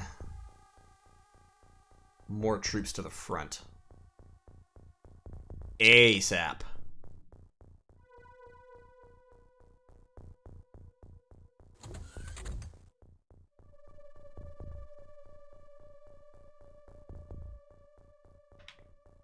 If we are defeated here, if the aliens break through, our secondary defensive position is going to have to be here and here. So, but I don't want anyone deployed that far back. So I'm going to push forward with everyone. And we'll see what we can do. On the plus side, I think we actually surpassed the normal... the Sky Ranger limit doesn't matter here. So you can see we have 1, 2, 3, 4, 5, 6, 7, 8, 9, 10... 11, 12, 13, 14, 15, 16, 17, 18, 19, 20, 21... I think we have all of our soldiers. Yeah, we should have all of our soldiers on this map right now. Galdir is staying put. Jogiri, come downstairs. Oh, good. Jogiri is near the front line.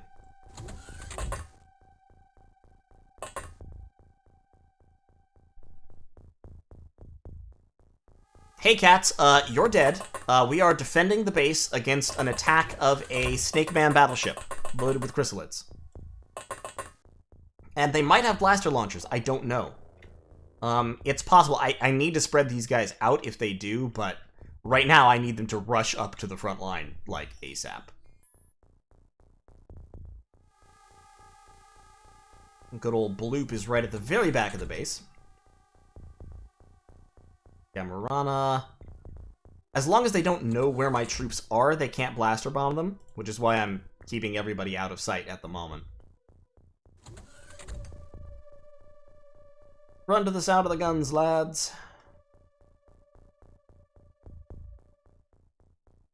Okay, that hallway's pretty clogged. We're gonna need to set up in all of these halls.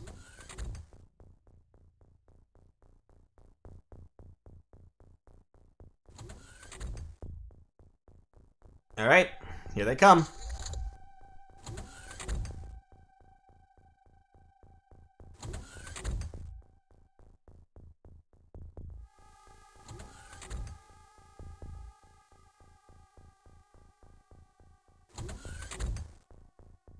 Phaonix, how many aliens... I'm sorry, Ethan King, how many aliens in the battleship? Up to like 30.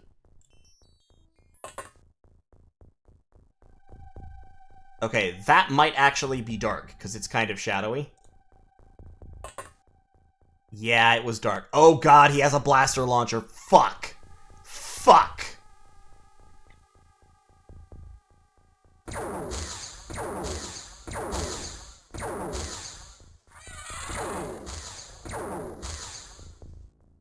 Okay, we killed one blaster launcher Snake Man, but where there's one, there are more. Now... From back here, we can't take auto shots, because we might, if an auto shot... Well, actually, he can probably take an auto shot, but if an auto shot from this side goes wrong, it could easily hit A to the K and kill him. So we're gonna take aimed shot. No, we're gonna have to take snapshots, I guess. Well, we can take an aimed and a snap. Okay. Think that was a hit. That was not a hit. Ethan King is gonna be in the open, but he might be too far away for the aliens to see.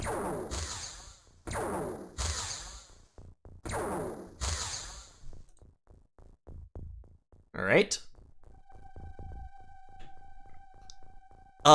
A blaster launcher is a small thermonuclear, guided rocket. Yeah, it's exactly what it sounds like. It's horrifying. That's also horrifying.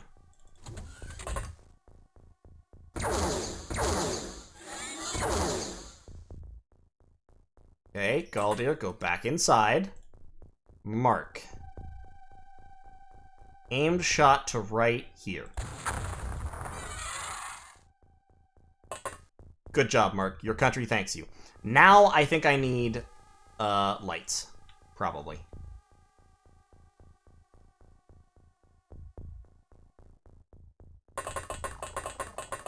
Because, yeah, these guys at the back are going to have to be taking aimed shots. Because there's just no other way that they can be careful enough to not hit people.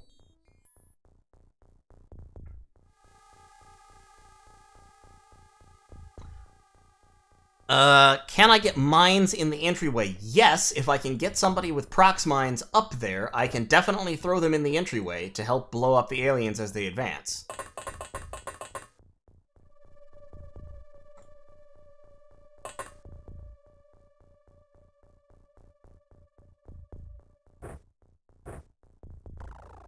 And I can also, of course, prime them ahead of time so that if my guys are zombified by chrysalids, they will, drop them and explode.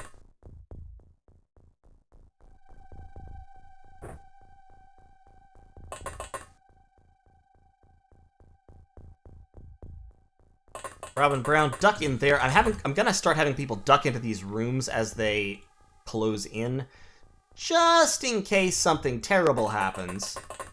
The aliens won't see them because the doors automatically shut at the... Ah, fuck. Come on, get in there. The doors automatically shut at the end of your turn, so they'll be able to basically take cover in those rooms. If, for example, if another alien steps out here and fires a blaster bomb over here to punish these guys, and they're behind the walls when the bomb goes off, they might live. It's possible. Likely? Don't know about that, but possible. On a similar note, since the aliens know who these guys are, we're also going to put these guys in rooms, so that if a blaster bomb comes down here and wipes out Ethan and Muhammad, or even just a regular alien grenade, the people nearby might live.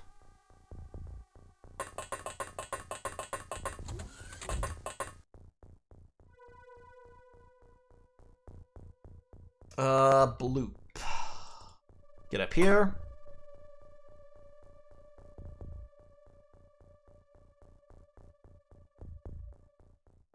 Joseph, get up here.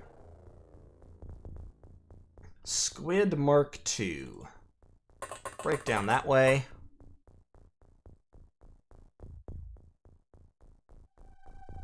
Humanitarian Raccoon was standing here when the bomb went off. You have 40 weight out of 35. Yeah, actually, you know what? Well, no, keep the heavy laser. You can be one of the snipers at the back line. Oh god, you're right on the you're actually right there. Okay, that's never mind. You're not one of the snipers at the back line. Cancel that. But yeah, so like if a blaster launcher hits here, this hallway down to here will be wrecked and the walls will be blown open. People behind the walls, however, may well live, just because of the way the game works. So that's kind of the goal of putting them in those rooms. And especially the ones in power armor. The ones in power armor have decent odds to live through blaster bomb misses. Not hits. If you're hit by a blaster bomb, it doesn't matter what armor you're wearing, you are chunky salsa. But if the blaster bomb hits nearby on the other side of a wall, your odds of survival are decent if you're wearing power armor.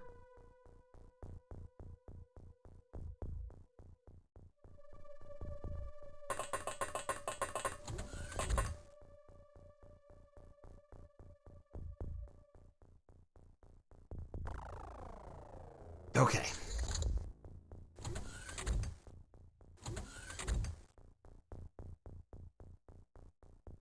They are coming through.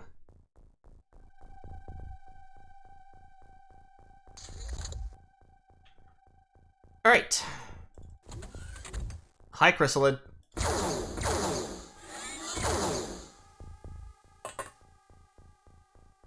Nobody.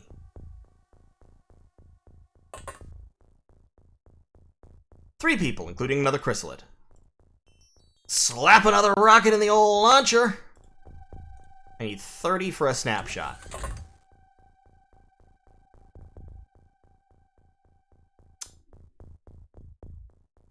Boy, this isn't gonna kill.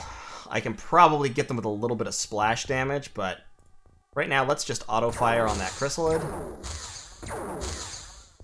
And again. And step back.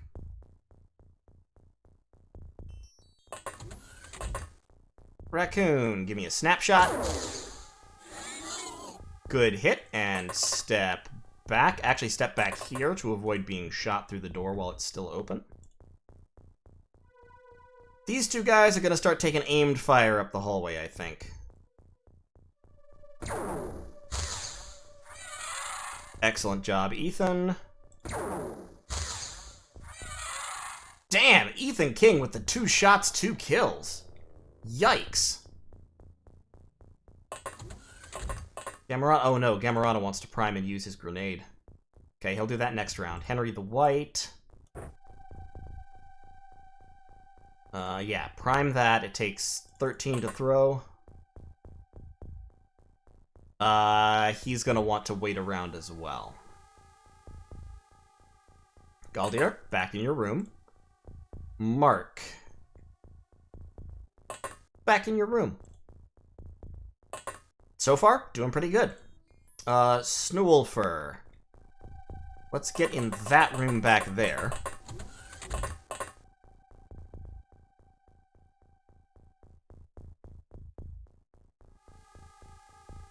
Azeral can stay there. Anti-Magnus. Get behind that door. The bloop. Apologies to everyone who wants to be recruited that I haven't been recruiting, but we're just a little, you know, we're just a little bit busy right now. Don't worry, it'll come. Get bloop in there. Turn around to face front towards the explosions. Perilous pair. Grab some corner. I'm moving these guys aside from the doors, by the way, so that someone else can duck just inside if they need to, since I've got multiple troops coming up behind them. Nick Swanson. Squid can hide in that door. Alright.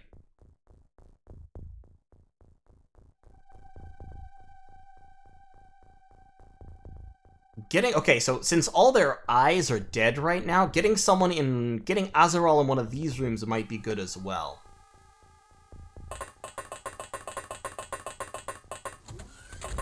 Yeah, let's do that. Because then he doesn't have to run very far to open up a can of whoop-ass on somebody. Magma Bull, Corona Light. Let's push Corona Light forward. Hey, look, maximum confusion. That's the goal. Get Magma Bull, and Magma Bull's going to be in the hallway. But that's all right. He's in decent. He should be decently hidden. I don't think they can get from there all the way down here. Jogeri. Can't quite get there. Can't get over to the other side, though, so that's fine. What I'm waiting for is, I'm waiting for the blaster bomb to come down here and nuke these two, because these two are just kind of out of the... Actually, Mohammed can get in cover. Yeah, Mohammed, get in cover. I'm waiting for the blaster bomb to come down here and nuke Ethan King, because that's gonna happen. Pretty much guarantee it. The kill count right now, that was 3, 4, 5... I think it's 5 or 6. We've still got another probably 20 to go. Lich Tarako, Mark Spitz. Having the guy with the rocket launcher right up at the front with no armor on might not be the best decision, so I'm actually going to pull him back. And swap him out for one of the power armored guys. Like, send Perilous Pair up there. Because if I can get Mark Spitz right here so we can just pop out, turn right, and rocket the hallway, that would be ideal. He's only got one extra rocket plus the one in the tube. Who is the guy that has the spare rockets? Joseph Gustafsson has a spare rocket. Okay, so he can throw that down that hallway. And who else? I think Joseph Gustafsson might be the only one carrying a spare rocket. Okay, that should still be alright. Wait, Robin Brown. I think everyone's in a decent position. Is there anyone still in the back? No? Okay. Yeah, no one's left upstairs either. Okay.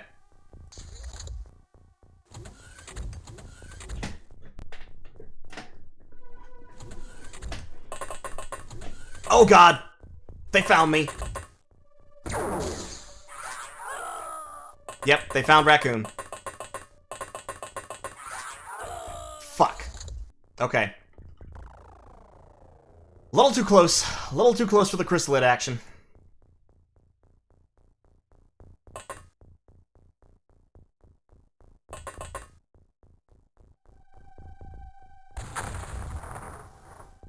Well, fuck.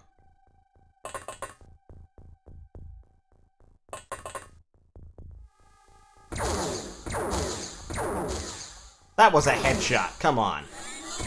Okay, that's dead. So there's a zombie in that room.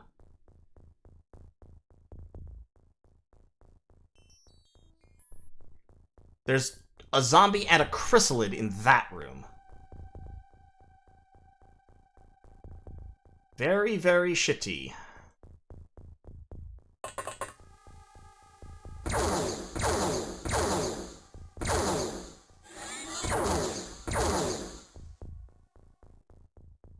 Snake Man down that hallway.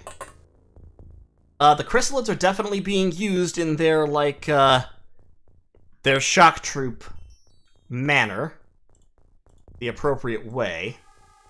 So that zombie is too slow to accomplish much. That's fine. This is the problem. This right here, the chrysalid and the zombie in that room, that's a huge problem. We have to get rid of that chrysalid, and then hopefully next round we can kill the zombie safely. Let's get Ethan King. Throw some fire down here, try and keep this guy spicy. Then Dark. Drop the smoke. Don't give the chrysalids any help.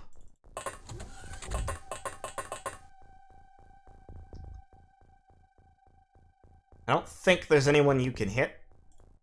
So just open up on auto. Excellent. We're doing actually a really good job keeping the snake men contained. It's the chrysalids that are causing all of our woes so far. Yeah, I think Azaral has to rush over there and kill that chrysalid.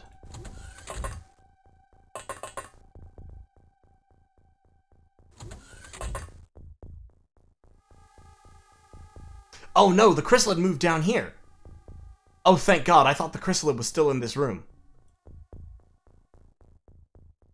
Well, never fucking mind then. That zombie can just be there. As long as it's not killed with reaction fire, we can put it down in our next turn. Yeah, Mark Spitz he only has 1 fatal wound, which is good, but he only has 9 health, which is bad. So let's get Joseph to come up here. Heal him real quick, drop some painkillers.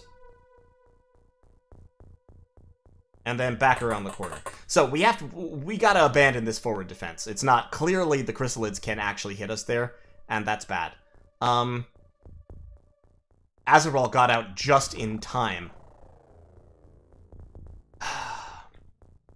So, if you're wondering why that happened, it happens because the aliens remember where you are.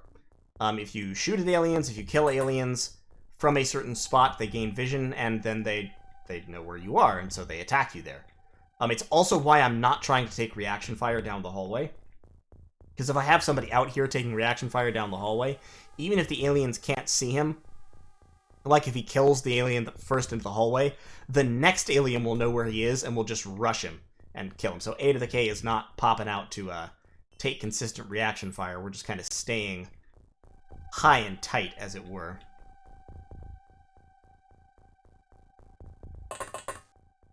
Maintaining the perimeter. Magma Bull. Yeah, get in there. Like right there. Mark Spitz may well get murdered. And if so, I'm sorry. Squid, stay where you are. You're back up. Ethan King, I wish you could move, but you can't. You don't have quite enough time units. Azeral, you're probably going to get attacked by a zombie, but you can stave off attack from a zombie. I just don't want you to get attacked by a chrysalid, which is the big worry.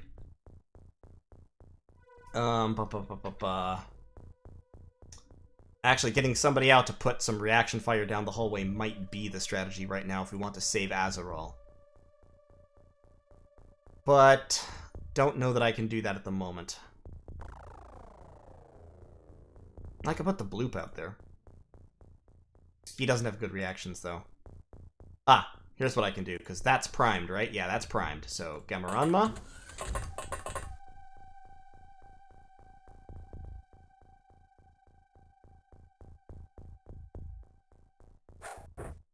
Gamaranma can throw there, so any chrysalids running down the hallway will at least have to take a bomb on the way. That will help. It won't kill them, almost certainly, but it will help. Bloop, can you... Sorry, I need to readjust my window.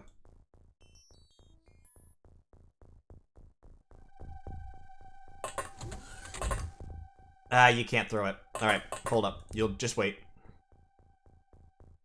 Hey, Shrike! Yeah, I really don't want reaction fire to kill the zombie, because that would be horrible. That would be the worst thing. If reaction fire killed the zombie, then we would be, pretty fucked. Because then the chrysalid would spawn with some of its much, much higher TU allocation left, and, things would be bad immediately.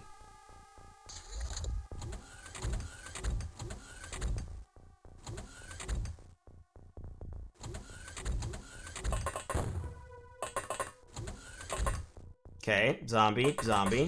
Yep, fine.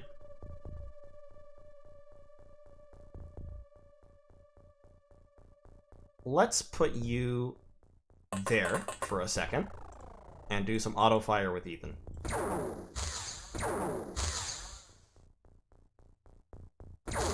That is still such a creepy animation, by the way. Okay. Got him. Now Henry the White. Who's that? That is another zombie. Let's kill it.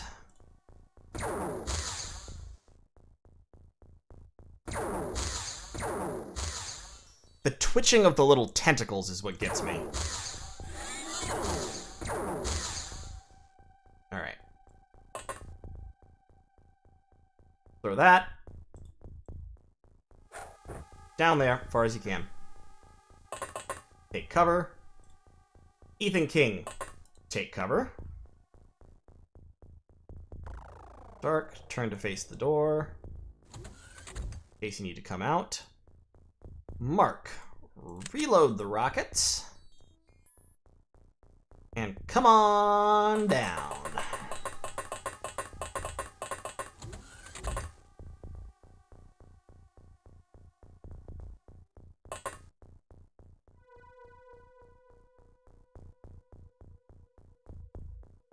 Did someone come this way? Don't think so, but let me throw that right over here just to make sure that they don't. There you go, so that hallway should be, hopefully, kind of blocked.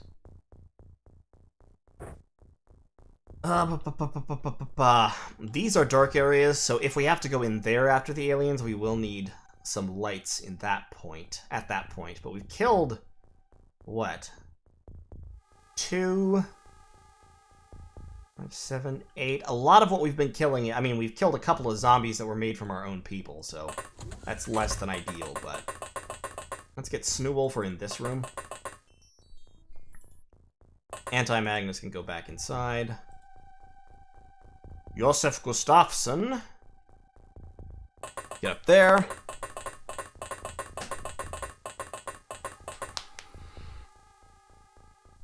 Yeah, there's no full screen because, basically OBS doesn't like it. And it's difficult to explain why. I'm not entirely sure I know myself why I'm having these problems, but what I'm using right now is actually the display capture mode. I can't use the game capture or the window capture. They're just blank. There's a couple of different reasons that could be. Like I said, I'm not sure which one it is, and I'm tired of fucking with it. I've been fighting with OBS for a couple of days now. Basically, ever since I updated Windows. Nick. Go up there, try to hold that area. Yeah, everyone's pretty close up, so that's fine. Excellent, we got a panic.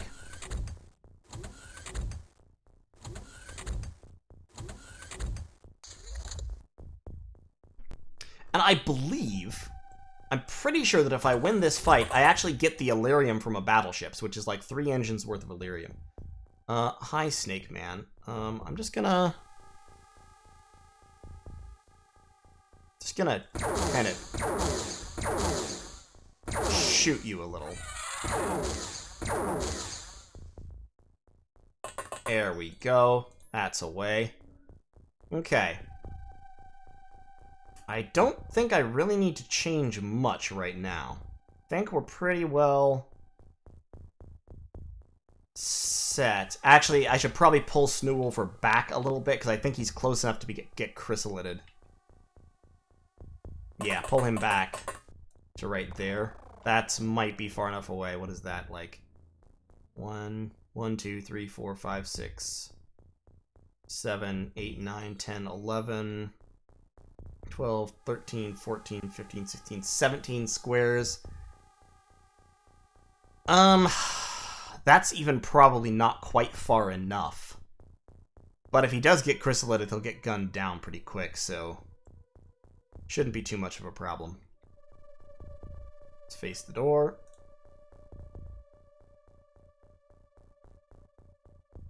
Alright.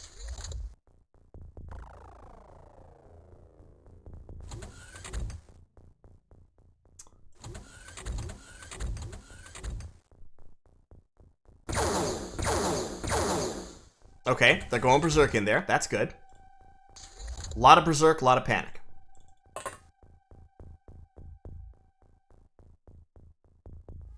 Snake Man.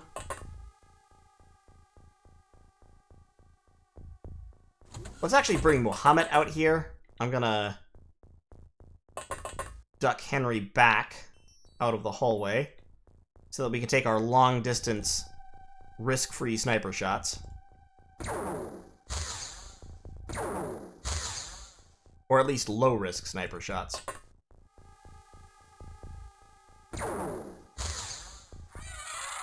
Ethan King is really... and his firing accuracy is low. Like, I don't know why Ethan King is hitting all these shots, but I don't mind it. I don't mind it at all. Oniros, I don't remember. I don't think so. I think if you kill... okay, so there was a pistol dropped there. And there was a... oh, thank God. Oh, thank God. There was a blaster launcher dropped.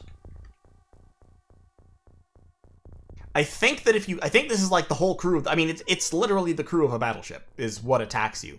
So I think if you win, then you just get to take the battleship. But don't quote me on that. I can't prove it.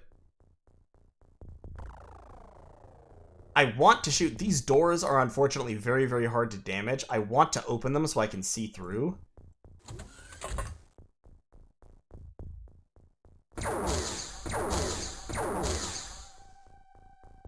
Okay, there is a snake man over there. Excellent. 2 shots and dead.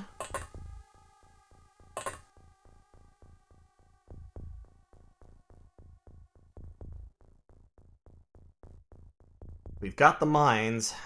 I think we're just waiting more. Panic, berserk. Panic. Panic. That's 6. That's 7. There's at least 7 of them still left.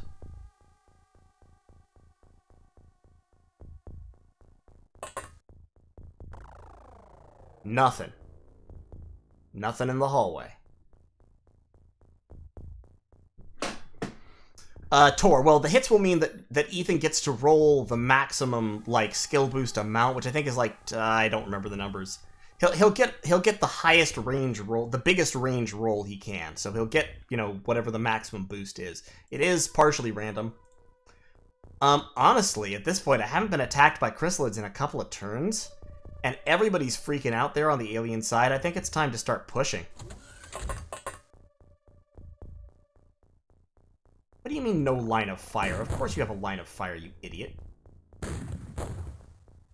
So I'm going to clear out 1 prox mine. And we're going to start getting troops lined up for reaction fire down this hallway.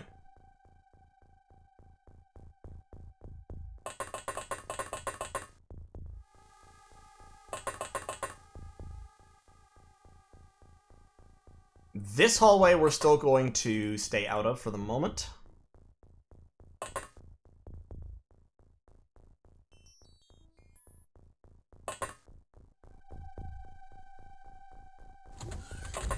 Nobody here, right? Yep, nobody here.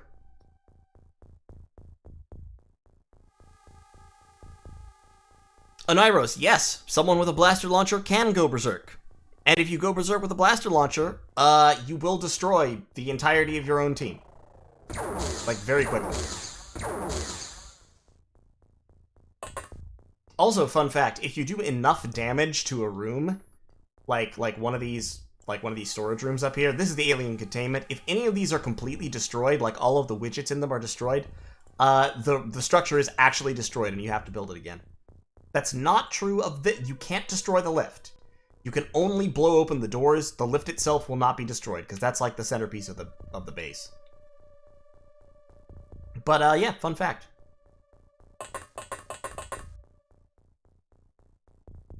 And who else? Let's also send Corona Light over this way.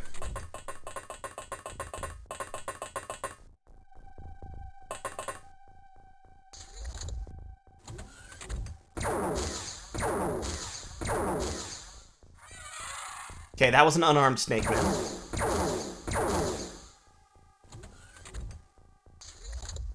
Navigator's going berserk, so we can see someone going berserk is shooting over there. There's a heavy plasma, a blaster launcher, and a pistol on the floor. Someone going berserk in here as well. No signs of anything in the back room. But I'm so glad to see that blaster launcher on the ground. Oh my god.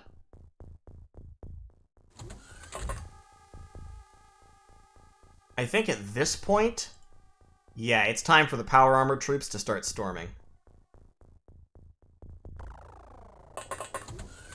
So Azeral, get over here. Henry the White, move up to here.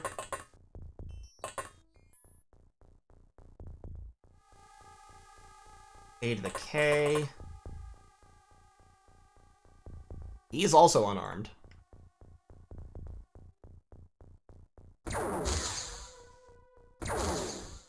Throw a couple snapshots downrange, no dice. Okay, just fall back. That's not important.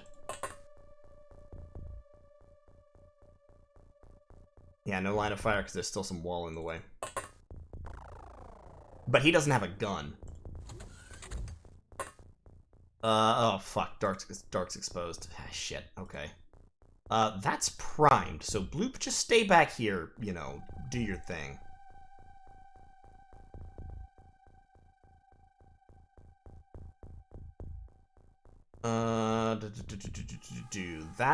That is still there as well. So we want our autocannon to be moving forward.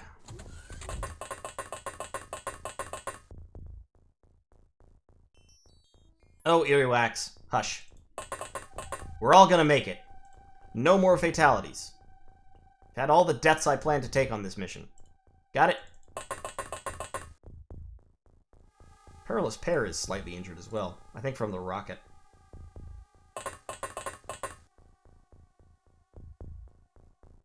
But we're doing pretty fucking good right now. To be honest. I'm still just waiting. I'm waiting for it to all go to shit. I really am.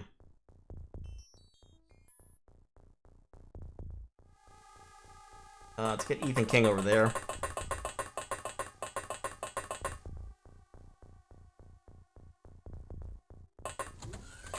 Pull you out.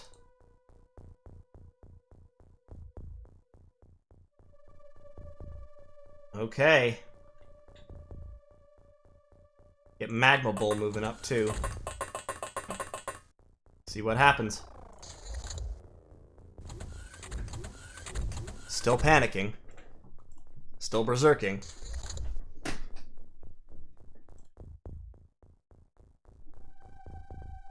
Oh, Joe Gary, I'm sure there's another chrysalid. Remember rule 1, there's always another chrysalid. But that guy's unarmed. And we've done so much morale damage to the snake men at this point. I think we may have this one. I think I can get Nick Swanson around here into this room.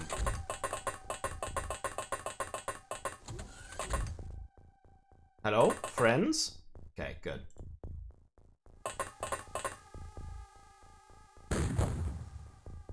Okay, take out that prox mine. Now you hide again. While the Power Armor Brigade... What do you mean not enough time units? Get in there.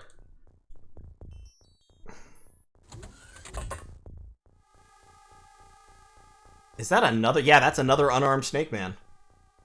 Nice. That's 2 more unarmed snake men.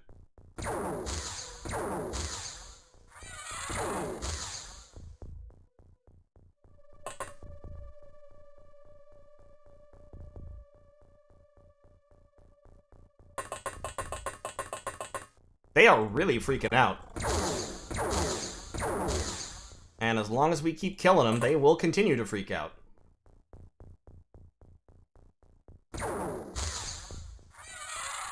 Excellent. A to the K, get up in there. Yeah, so now they should be freaking out even more, because we just killed, I think, 3 more this round.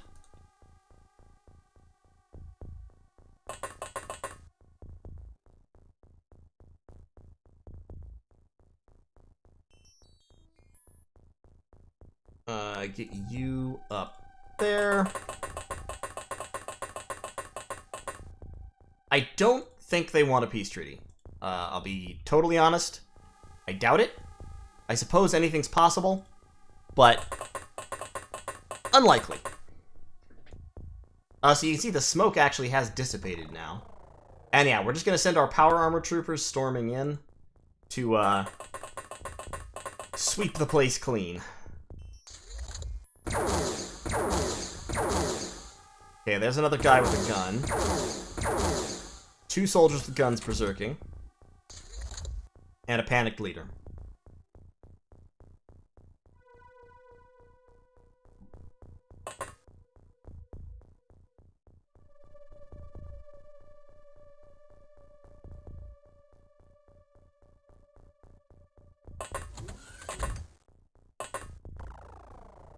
Alright. This is probably going to be the most dangerous part. clearing this place, this is a pain in the ass because they can be hiding around the sides here, but I think, and judging by the increasing number of Berserk Scorch Marks, the Berserking soldiers are back here, and the leader who panicked around here, because the one who dropped the blaster launcher was almost certainly a leader. He was back here when he started panicking, and he's still alive, as I recall.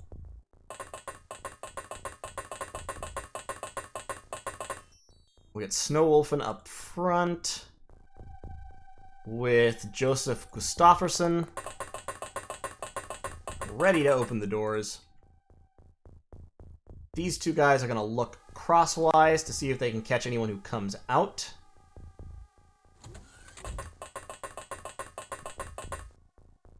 Azaral will leapfrog up here. Corona Light, get in the lift.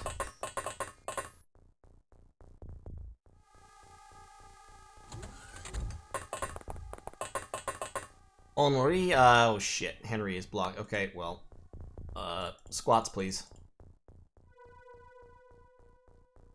Magma Bull, can you get out of line of fire? Yeah, you can get in there. Oneiros, can they damage the planes? No, the planes have left. When the UFO came in, all the planes took off and flew away because they didn't want to be blown up. So, assuming the base survives, they will come back. If not, they will be lost.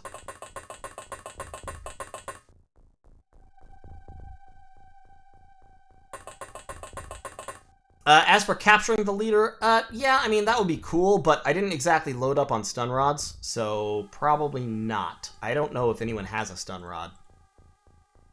Gamoranma has a stun rod.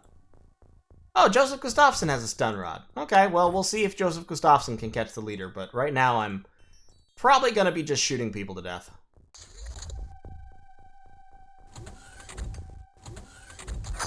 Oh, God! Oh, Jesus Christ.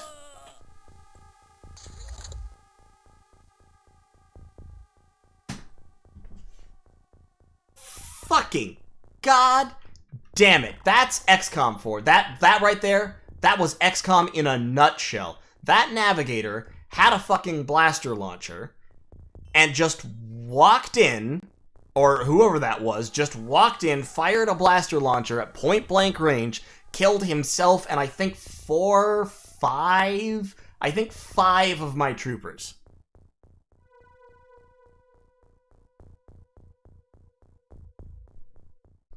God damn it.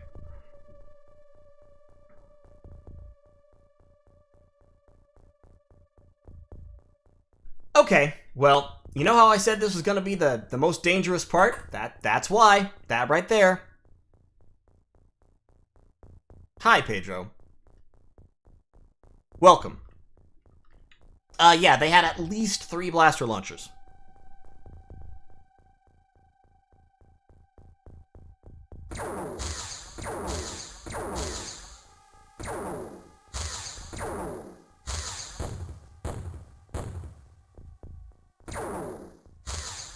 Well, I just blew up some gasoline and knocked somebody out. That's cool. But, yeah, welcome to XCOM.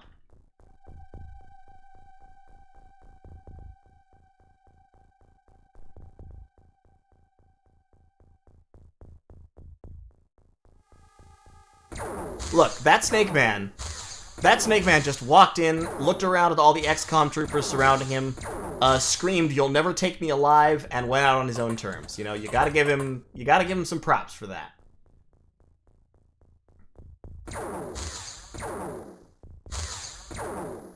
I cannot hit this guy. Okay, there he goes.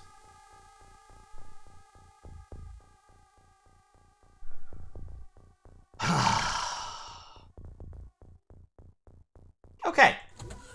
Well, let's walk out here, see if we can find any more. There's one holding a pistol.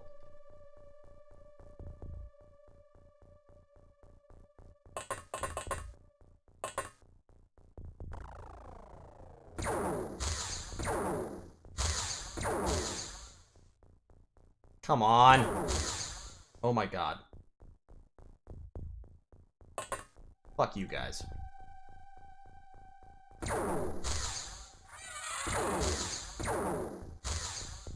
That's a kill. Alright.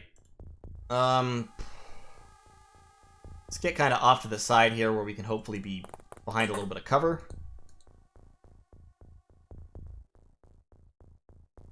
Azeral. Can't quite reach that cover.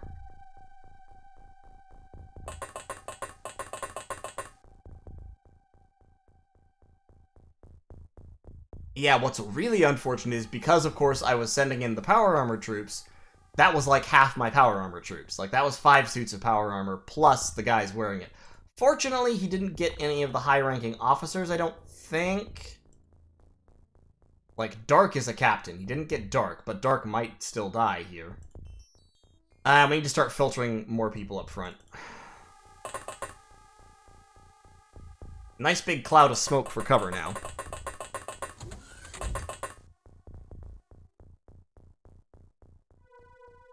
Well, let's start getting, is that? Yeah, that's, okay, that's loaded. Just stay there. Lich Tarako is a colonel, so he needs to stay alive for morale reasons. So he gets to stand back here being all safe and shit.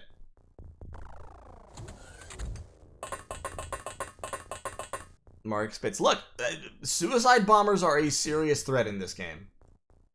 In this game, suicide bombers will fuck you up.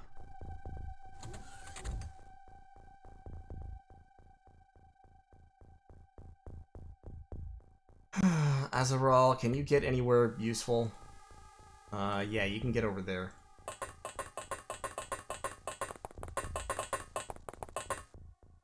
Great.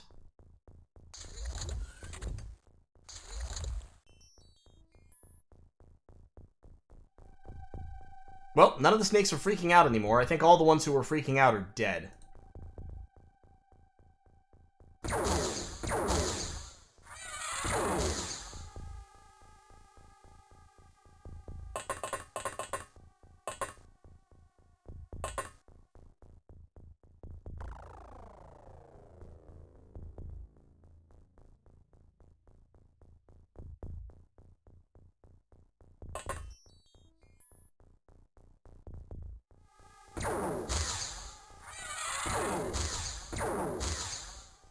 There we go. That's the mission. Oh lord, 25 aliens. We only recovered 15 alien artifacts because so many were exploded in that little area there. We recovered 10 alien corpses, we did get 1 living, and we lost 7 operatives. Honestly, for a base invasion by Snake Men, that wasn't too bad.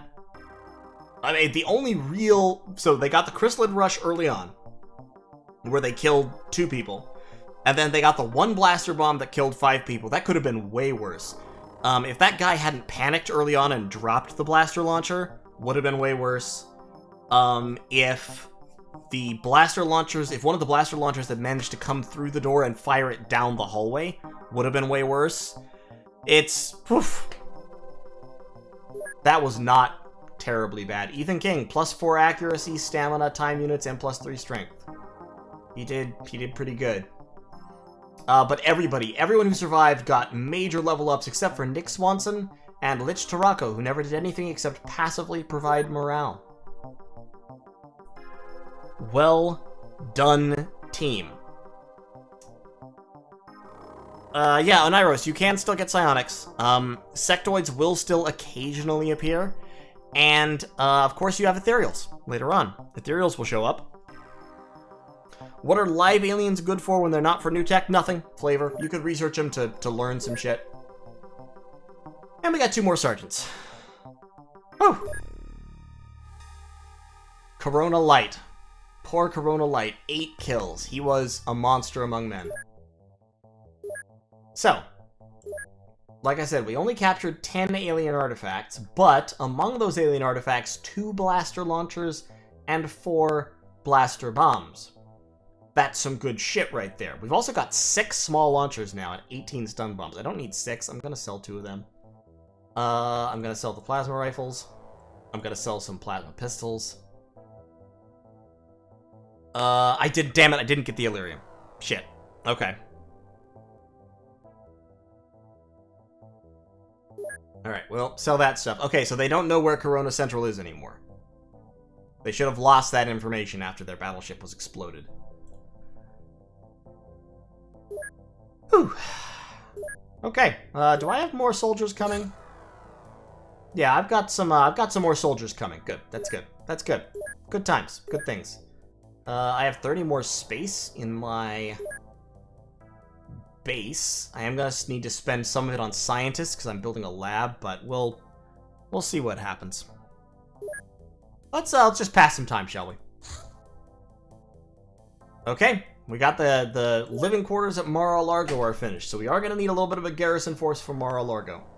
In terms of transfers, we have an interceptor coming in 3 days, and yeah, let's hire some soldiers. So the Mar-a-Lago garrison force, we're gonna put like 10 soldiers and then a few tanks in here. We may eventually start running interceptions out of this base as well, but we'll see, like actual missions, but we'll kind of see. But yeah, let's get 10 soldiers, let's get a rocket tank, and like 16 rockets. That's about $1 million bucks, but it's alright, we can handle it. The power suits we definitely need now, because we're replacing destroyed power suits. I'm going to cut it down to 30 engineers on these things. And push it up to 10 power suits. I think that's going to take out pretty much all of our remaining Illyrium. So I desperately, desperately need to find more Illyrium. And we've got some soldiers, so... Hold on here. I need to scroll back a little bit, because somebody actually donated. It was... Oh god, I need to scroll back forever.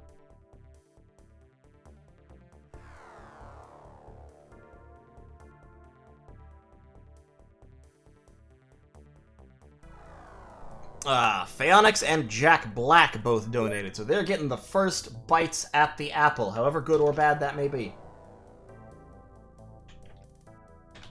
So good old Phaonix. Phaonix is pretty good. High time units, high reactions, high firing accuracy, high strength. I'm gonna call you a sharpshooter scout, which is pretty much the best thing. Magnus, if I put more rooms, will I lose the choke point? Yes, that's the problem.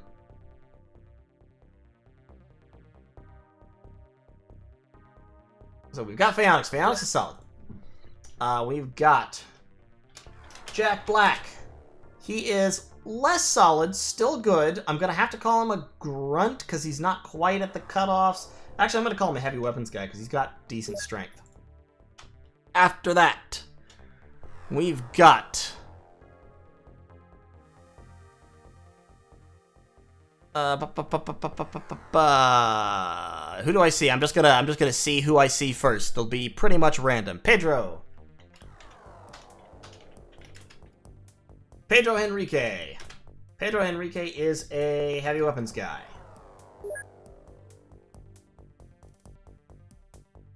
Noor is a mook, a grunt.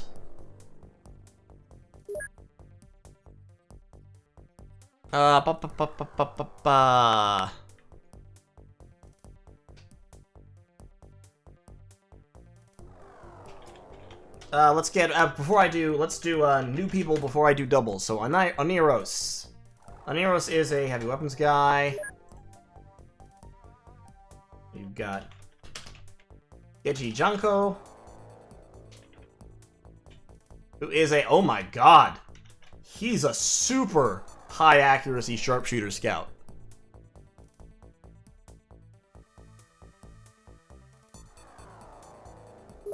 Who else? Akers. Akers is a pretty decent sharpshooter, reasonably solid. Did somebody post in Discord? Hold on one second.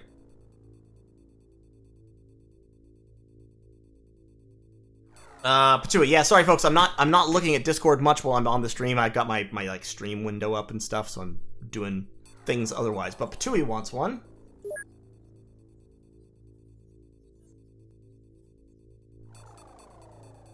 Tatui is a grunt, a mook. Reasonable. We've got Diorod,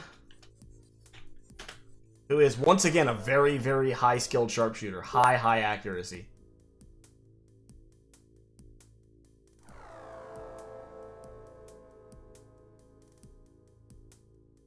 William Ryder is a scout. And I think that's everybody that we've got right now. We'll get Mandorb in the next batch. There will be a next batch, trust me. And some more stuff. So that's a pretty good crop. We've got some really, really high skill sharpshooters in there, which is always nice. Wow. That was a thing, for sure. We lost a lot of power suits. That's honestly the thing that hurts most, is that we lost a whole bunch of power suits. I'm gonna have to go back to manufacturing personal armor. I'll be honest. I don't have the Illyrium to support the power suit manufacture. We got 5 days left to build those 7, and after that it's just gonna be personal armor. I don't have another option.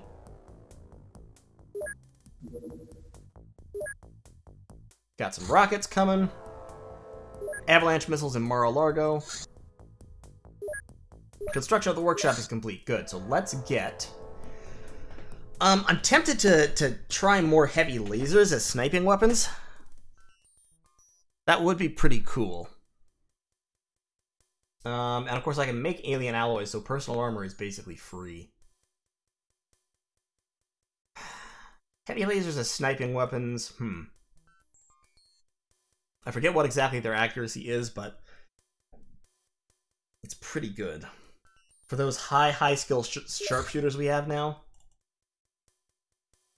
let's make like 4. Like 4 heavy lasers.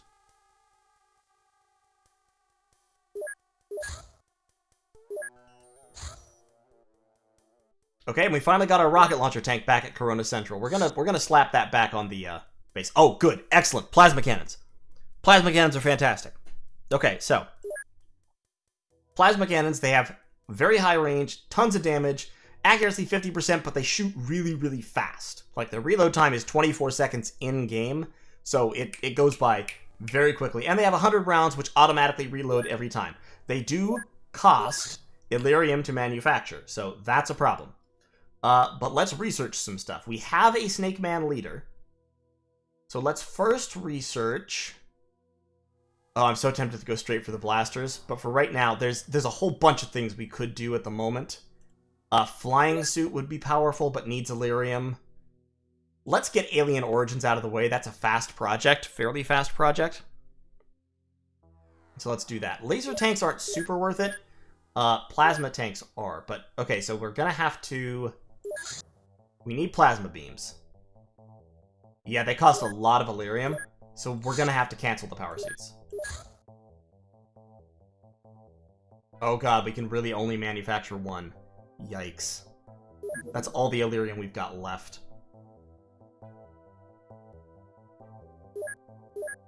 Well, let's make it. 1 plasma beam is better than none.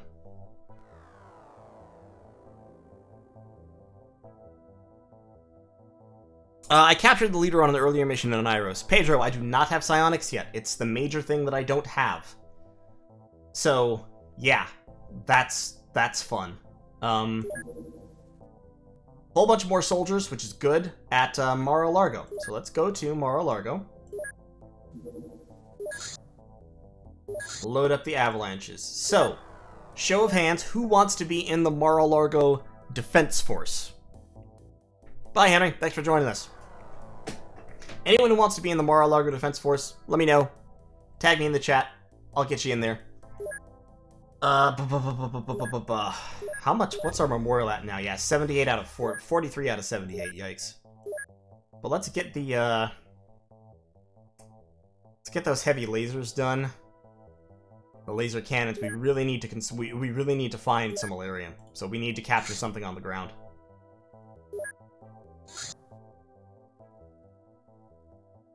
Get those heavy lasers manufactured, and then I may make some laser tanks, just because they're cheap and I can.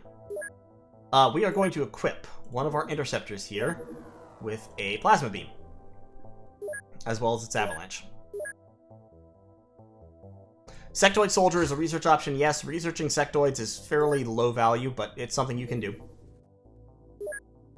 Finish production of the heavy lasers. I need weapons for the Mar-a-Lago Defense Force, so they are going to get laser rifles, heavy lasers. I also need personal armor, so I need to make like 20 suits of personal armor, just so everybody has something. Everybody's got to have something.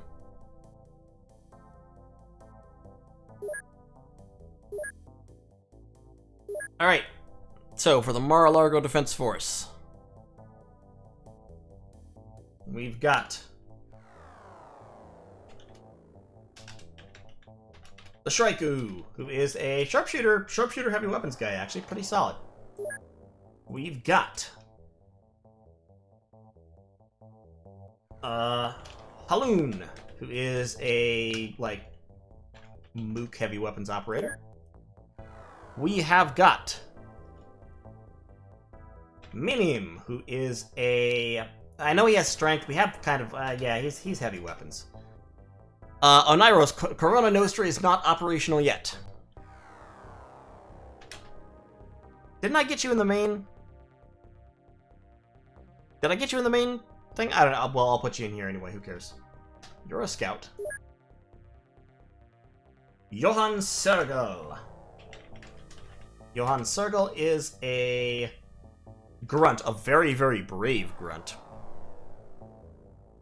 And Joe Gary Jr.? Let's put Joe Gary Jr. in here as well. Okay, so we got those guys. Now, we need to transfer some stuff.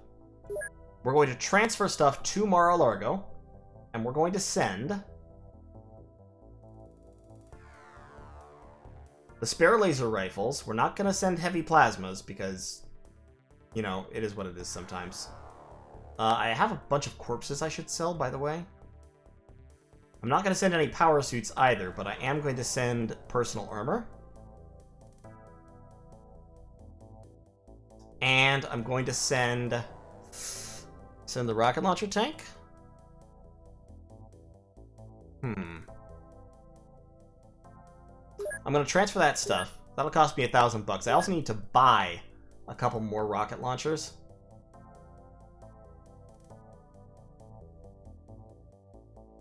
And rockets. I should have actually bought one of those at Mar-a-Lago and not had to transfer it, but oh well.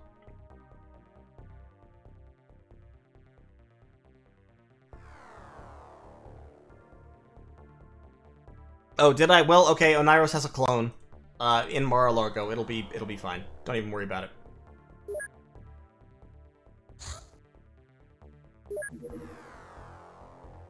Okay, so that's another Mutant scout on alien research in Siberia. Good. We can get some...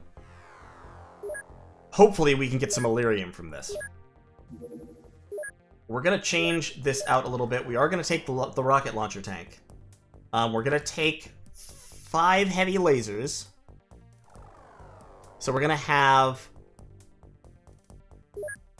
10 troops plus the tank, I believe. We're actually going to send out the rookie party on this. Yeah, all the rookies. Great. We are not going to try to stun mutants. That is a bad idea. It's a bad decision. Not going to do it. We're not going to bring laser rifles against mutants. Laser rifles against mutants, once again, bad idea, bad decision. Not going to do it. We have 1, 2, 3, 4 sharpshooters, so actually we're only going to take 4 heavy lasers, and then 6 heavy plasmas. We've got the rocket launcher. We're not taking the autocannons. Should I take a standard rocket launcher? Yeah, I'll take a standard rocket launcher as well, and 1 laser pistol. Okay.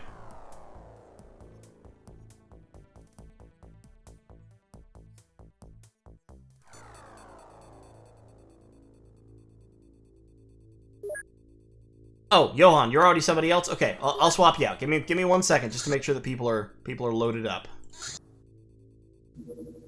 Against mutants, we are going to take power suits.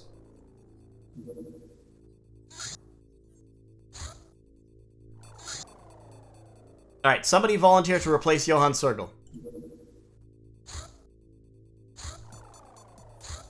While I'm doing this. Armoring people up. Yeah, mutons are really well armored, and they also have high health in general. They're not resistant to anything in specific, but they're just resistant. If I just delete this name, it's just going to leave this blank, so I need another name for this dude.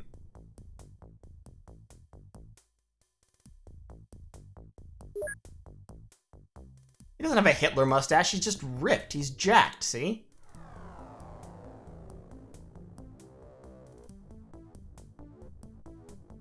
You go, Ethan? Alright, Ethan King it is.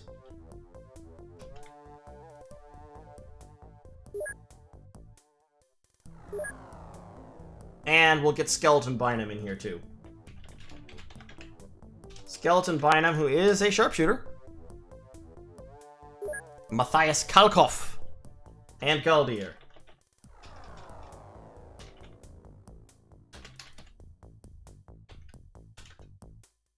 Kalkoff, who is a sharpshooter. Once again, wow, really accurate. And Galdier, who is a sharpshooter scout. A little less accurate, but much faster.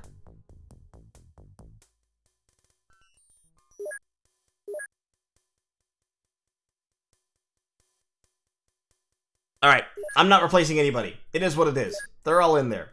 There may be two of you. There's too many to keep track.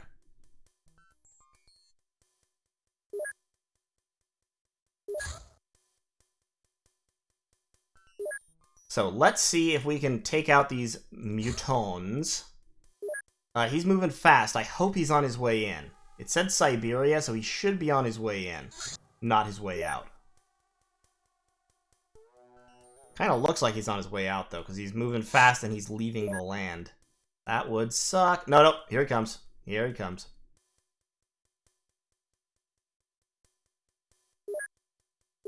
I'm getting laser cannons, personal armor. Yeah. After the personal armor, I'm going to make a couple of laser tanks. See, Pedro, you should stick around. Okay, so you can see here, the plasma cannons have almost as much range as the avalanche missiles, a lot more ammunition, and they do pretty decent damage as well. But I really want this guy to land so I can attack him on the ground and steal his precious, precious Illyrium.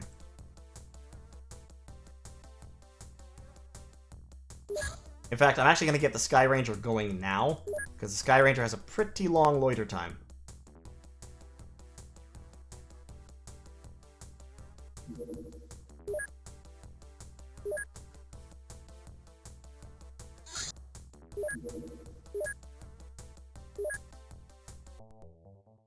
Excellent. Okay. Let's do this thing. I did... They have electroflares. Pretty sure. Pretty sure they have electroflares. Yeah, they've got electroflares. So, Phaonix. You get a laser, you get a med kit, you get a prox mine, you get a flare. Jack Black, you get a rocket launcher. You get a couple of rockets. Actually, only one rocket, because you're pretty noodly for a heavy weapons guy. Pedro, you get a heavy plasma, med kit, clip, that, and that. Nor, boom, boom. Nope, not one of those. Boop, boop, boop. You can carry a couple of spare rockets in Iros. I know I'm putting those in your hands. I'm doing that so that they're easy to get a hold of. Heavy laser, medkit. I love giving the guys in the back medkits. Heavy laser.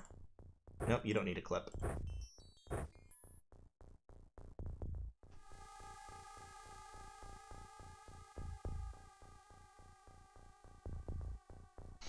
No. Okay, so plasma cannons are not a person weapon. Plasma cannons are an interceptor weapon.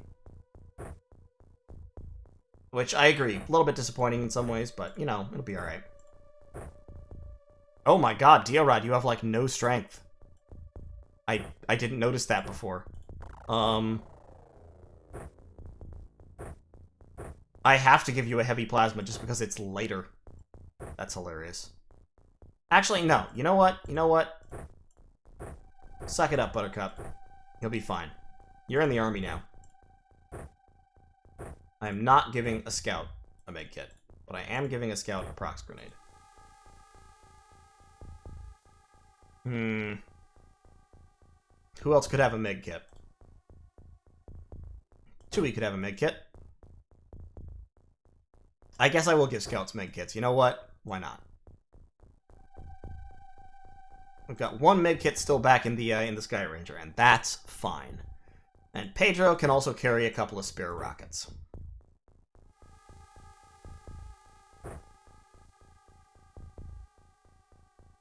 The next tier after lasers is generally plasma. Like, heavy plasma are pretty much the highest end weapons in the game overall. In terms of, like, the combination of power, usability, the auto shot capability, all that stuff, heavy plasmas are about as good as it gets. Heavy lasers do about the same damage as heavy plasmas, but in this mod, they should be a little more accurate. And they're more effective against sectopods. But they don't have the auto fire and they're heavier. So, you know, kind of trade-offs.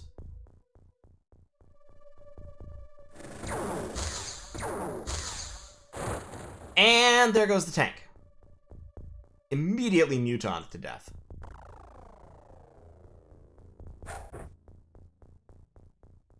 That is a mutant right there.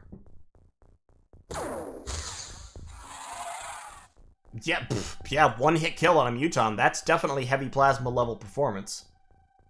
I seem to have a little bit of a lack of smoke grenades. I was hoping, really hoping that tank would survive long enough to provide a little bit of cover, but looks like that's maybe not, in practice, what's going to happen.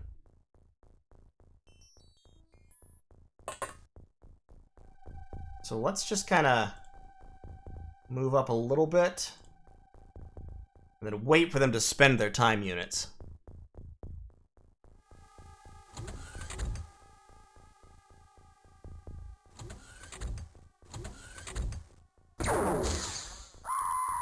Yikes. There goes Jack Black. We are covered, unfortunately. Fucking god damn it.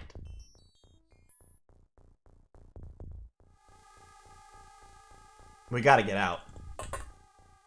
Hi, friend. Hello.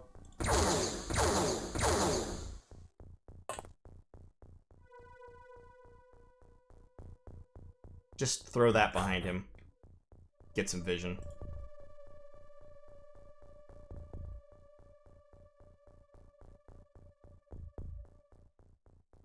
Oh man, no. This is definitely part of the original. This happened all the time. Trust me.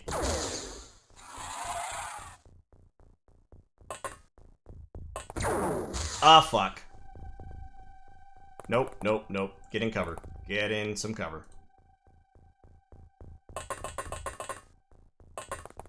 This is actually the horror of night missions. The fact that the aliens can see and you can't. What is he holding? I don't know what his weapon is. And that scares me.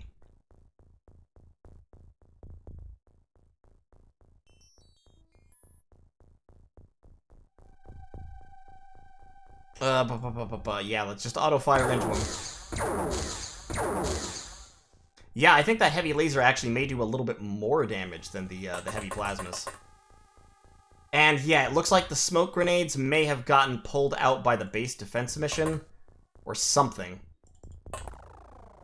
Equipment management in old COM is very strange, even with OpenXCOM helping.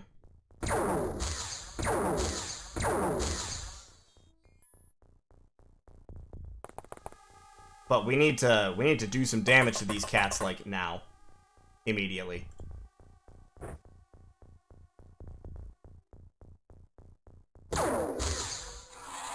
These heavy lasers, though.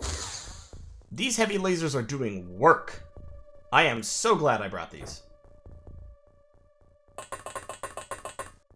We need for a snapshot 17. Yeah, the snapshot cost on them actually is not bad, and they hit hard with the mod.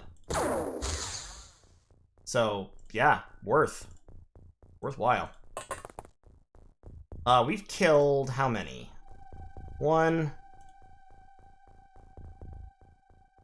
2, 3. That's a 4th.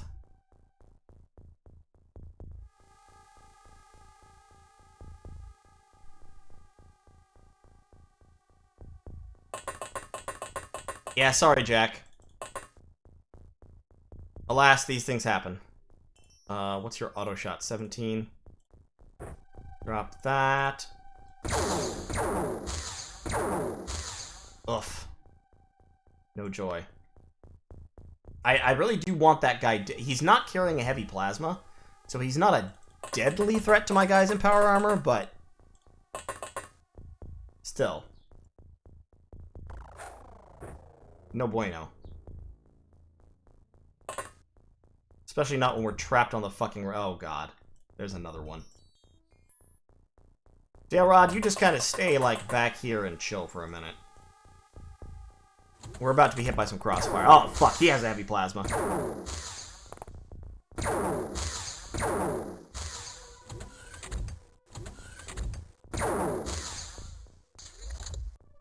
Okay. That wasn't terrible. We're helped by the fact that only one of them appears to have brought his big gun. Like, that guy didn't bring his big gun. That guy didn't bring his big gun. So, you know. It's better than it could be.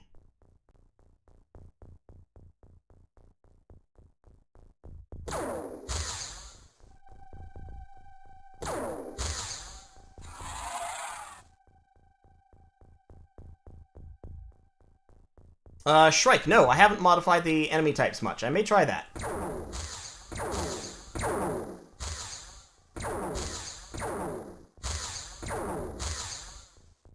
Yeah, that was a hit.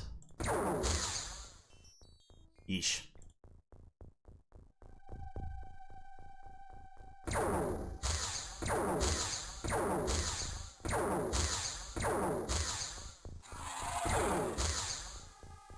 But you can see the mutants are fairly tough. They can often take a couple of hits from heavy plasmas.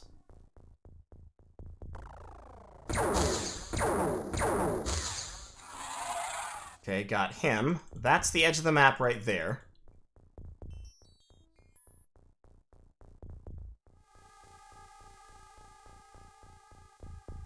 Yeah, honestly, our losses have not been heavy. We lost the tank, and we lost, what is it, 1, 2, 3, 4, 5, 6, 7, 8... Yeah, we lost 2 people, I think. But a tank and 2 guys for disembarking under fire like that? Nah, that's not bad.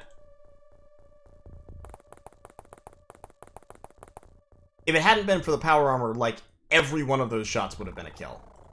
That came in on us.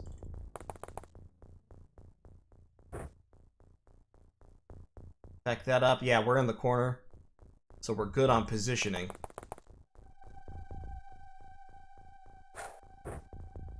Get a light up there.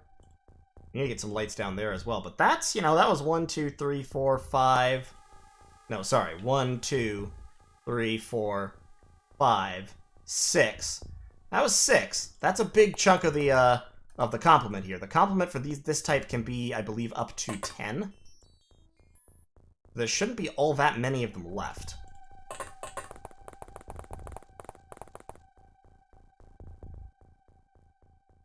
Are there alien interceptor equivalents? No. At least not that will... If you mean alien interceptors that will attack you while you're on missions, no. If you mean interceptors made out of alien technology that you can build, yes, there are. They're called firestorms.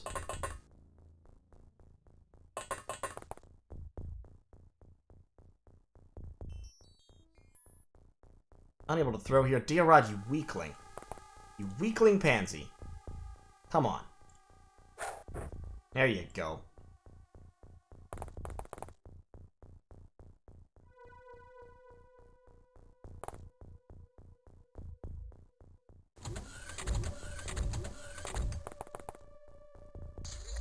Okay, a couple of them just came out the door. That's fine. Because they're not facing the right way.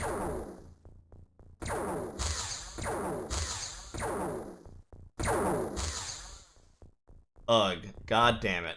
Well, at least it bounced.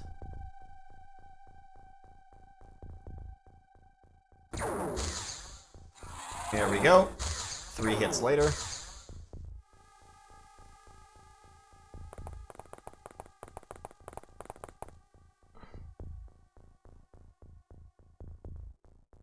Yeah, this was a landed UFO, and I took it because I am desperately, desperately short of Elerium. Which you can only get, like, you can get it sometimes from crashed UFOs, but it's unlikely and unreliable. Okay, I don't see him.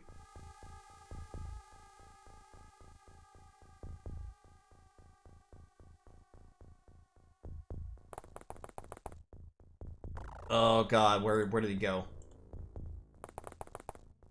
Fuck. There's one out there who's left the UFO. We can get around the UFO that way. Okay, shit. Oh, fuck, I need to go back for a light.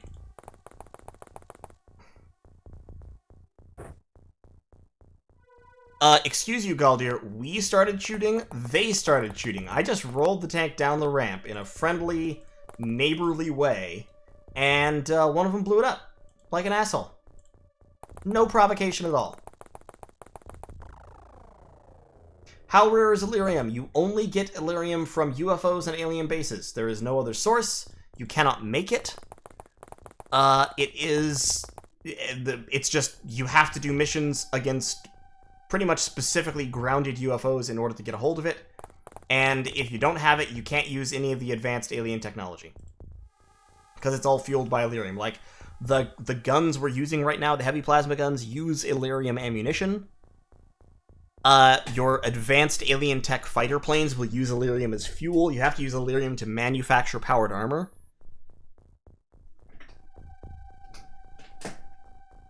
It's, you know, it's a big deal. It's probably the most important resource in the game, and it's completely non-renewable. Okay, that guy has a small launcher, which is appropriate since this is a research mission.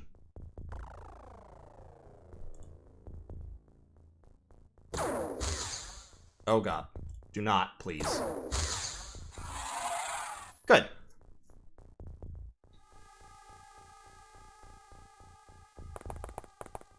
Do you see anybody, Tui? Nope. Back around the corner with you, then.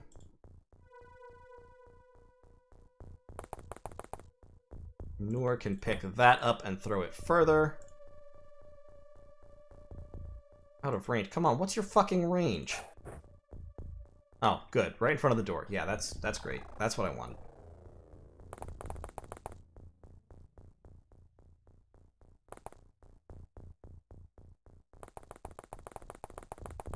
How long does Elerium last you? It depends entirely on what you do with it. So power armor costs... So, a ship like this has one engine. Every engine contains 50 Elerium. A suit of power armor costs 5 Elerium to make.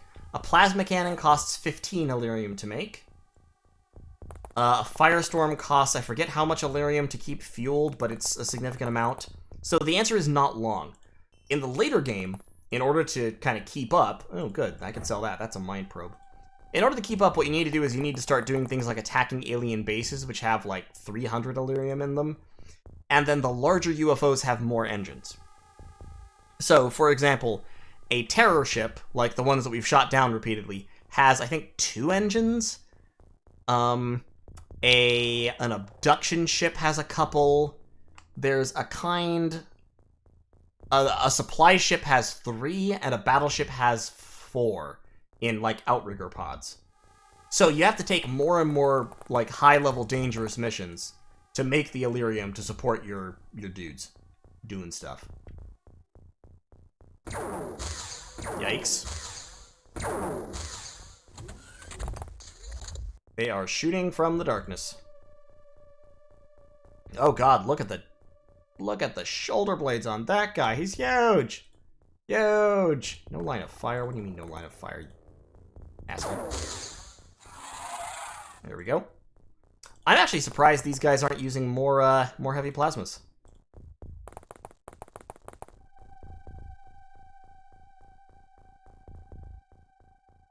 But there's one out there, I know.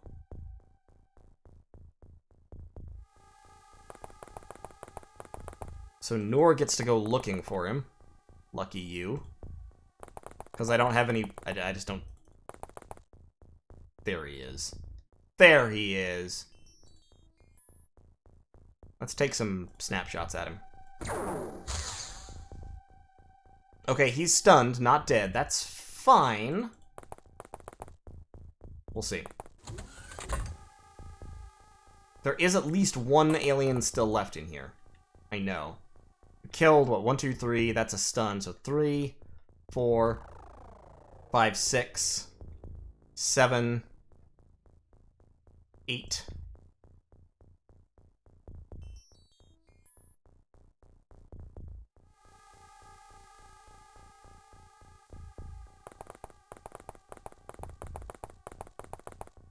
Get ready to stack up. Oniros, I'm not using human grenades because human grenades are shitty. They don't do much damage.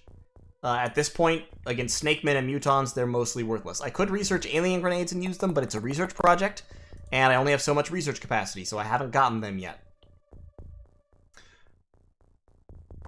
I could use high explosive as well, but high explosive is really heavy, you can't throw it far, and I mean, you can use it for demolitions of, like, buildings and stuff, but I just use rocket launchers instead.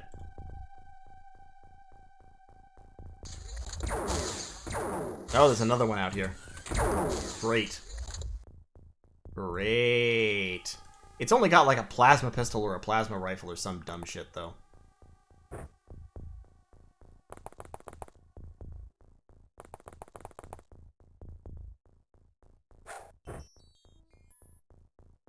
There he is.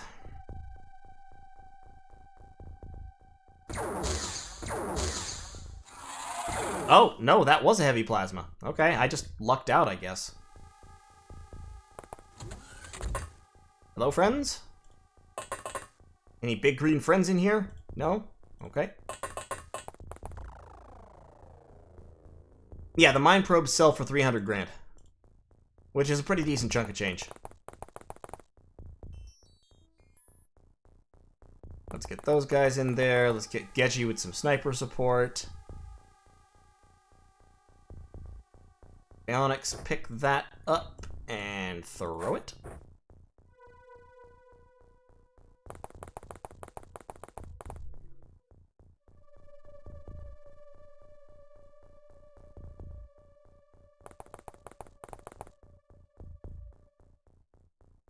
I tell you what, though, see, like, if I didn't have... I've honestly been playing this pretty sloppy, which I shouldn't have been doing. I should have been more careful with my electroflares and been just dumping them in all directions. Like, ideally, there would be just concentric rings of electroflares lighting up the whole map, because, as you've seen now, if you don't have that, the aliens can see a lot further than you can in the night. And if I didn't have power armor and these guys weren't weirdly not using heavy plasmas, I wouldn't be able to, like, just face tank their weapons the way I've been doing. There might be another one up here. If there was one down here, I think he would have shot at me already, so I think it's possible there's one up there. I think probably there's just one left in the... one or two left in the UFO. Heard a door go.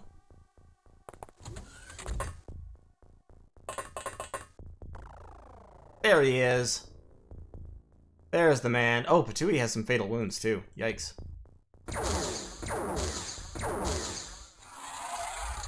Good job, Tui. Ended the mission.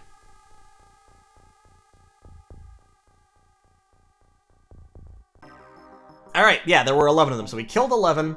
We recovered one alive. 19 artifacts. We lost an operative and a tank. That's, you know what. It's alright. Plenty of promotions. And yes, Jack Black was unfortunately shot on the ramp and killed. Rip Jack Black. But... Where is it? Where is it? Yeah, we got some of that sweet, sweet Illyrium. So, the first thing we're going to do with our sweet, sweet Illyrium is... Well, we're going to wait for the personal armor to be done, and then we're going to make more plasma beams to give to our fighters. Okay, got a couple more rocket launchers. Don't really need... like I said, I should have given them to Mar-a-Largo in the first place. So let's sell some stuff, get some more money, and then do some transfers. Mutant corpses we can sell. Snake Man corpses we can sell. Mind probes we can sell. Chrysalid corpses we can sell. UFO power sources we definitely want to keep.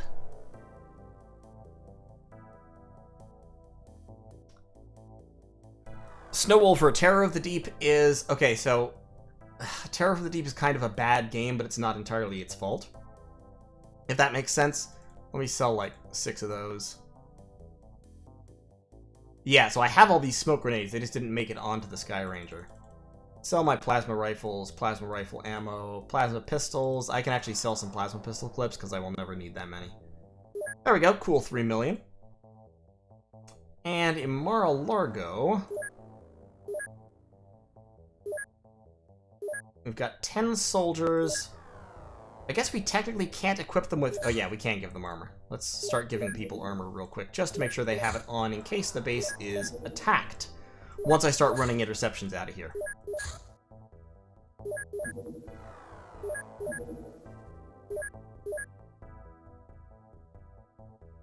What else do I need? In Corona Central, we're researching alien origins. That should be done soon.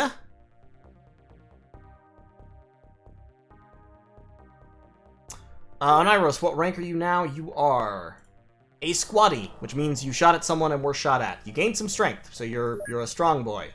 You're a big, beefy, strong boy. Patui was wounded. He has 11 days to recover. I could sack him, but I'm not that cruel. And, Phaonix actually got promoted straight to Sergeant. 3 kills for him. Better accuracy, better stamina. Good stuff. So, let some time pass. And now we've got the alien origins research. So, fighting a losing battle on Earth. They keep coming. They just keep coming. They don't stop coming. There is a base of operations inside the solar system. So, we need to interrogate an alien leader to find the place the aliens are coming from. Now, fortunately, we actually do have an alien leader in our piggy bank here, a Snake Man leader. We don't need to do that immediately, but we should do it soon. So I'm going to go ahead and do that research as well. That also won't take that long.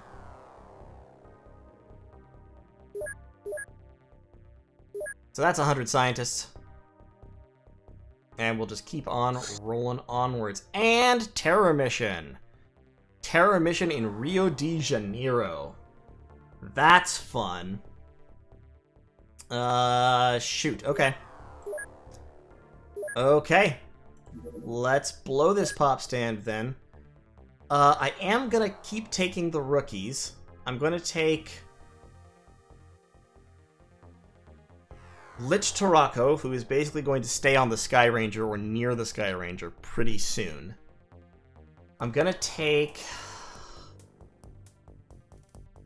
a couple of decent scouts. I'm gonna take Gamaranma, who's pretty good, and I'm gonna take Joe Gary, who's new. Actually, I'm not gonna take... Yeah, I'll take Lich Tarako, because he hasn't been out for a while. In terms of armor, I'm going to try to get everyone I can in power suits, but I'm not going to be able to.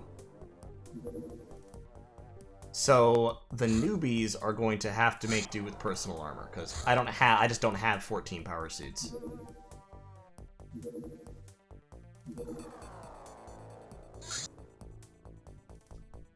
Yeah, so Akers, Diorad, and William Ryder are going to be in personal armor.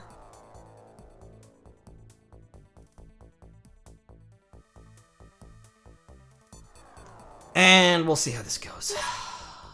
So we have 14 guys. In terms of equipment, we're bringing the heavy lasers.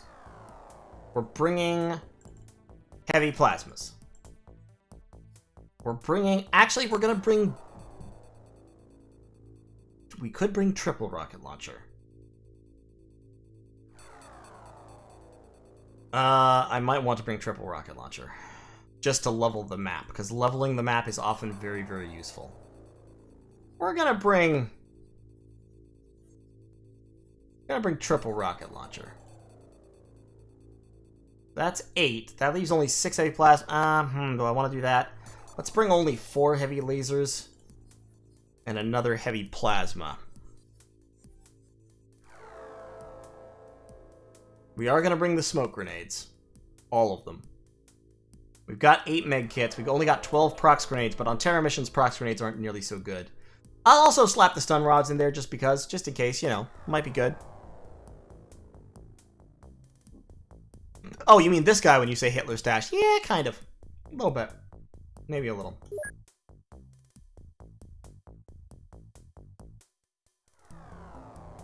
Okay. Ugh. Ethan King, can you send multiple Sky Rangers not to the same mission? You can have multiple Sky Rangers. You can take multiple missions in relatively short order, but you cannot send 2 Sky Rangers to the same mission. So, yeah. This will be interesting.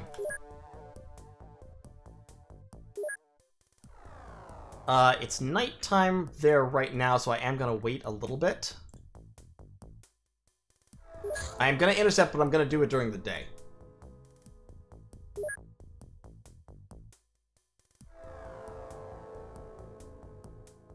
Yeah, okay. See how it goes. Terror Mission 4. Acres, you don't have a... It's not a flashlight, it's a heavy laser cannon. You're fine. William Ryder needs a gun. But, so the heavy weapons guys need... Yeah. You get a rocket launcher. You don't need an electroflare. You don't need a prox grenade, but you do need a laser pistol for close defense. Pedro, you also need a rocket launcher.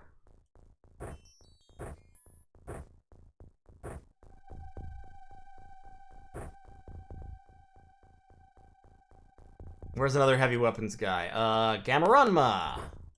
You're carrying a lot of shit.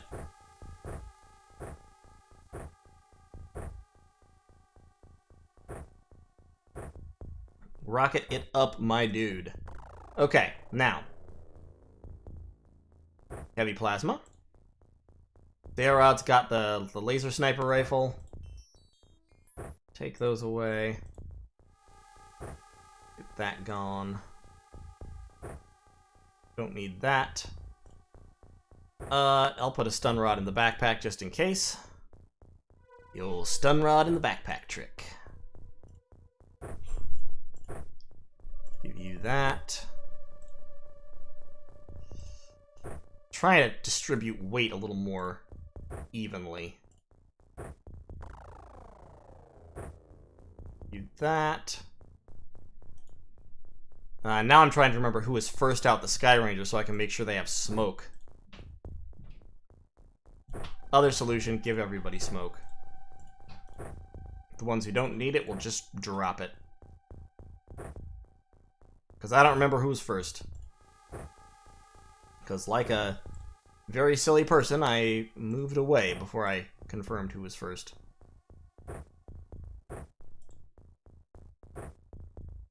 And smoke for you, and smoke for you, and smoke for you. Squid, you've already got a smoke. You don't need that. You can carry an extra rocket, actually. Okay. Let's do this thing. It's Snake Men. It is indeed Snake Men. So, Gamma, do me a favor. Jesus Christ, Gamma. I said do me a favor, not miss entirely and blow up something unrelated.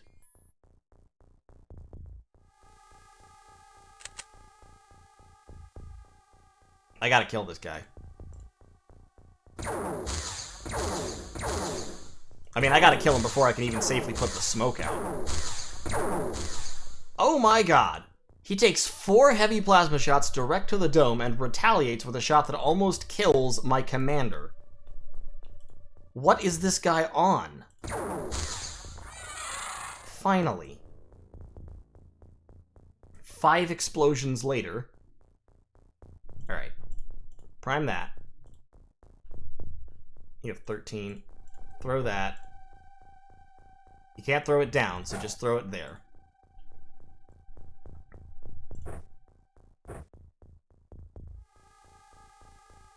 Let's heal him up. Get some painkillers, some stimulant in him.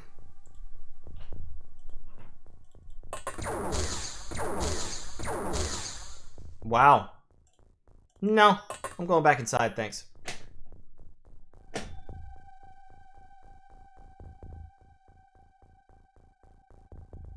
Okay. Let's just,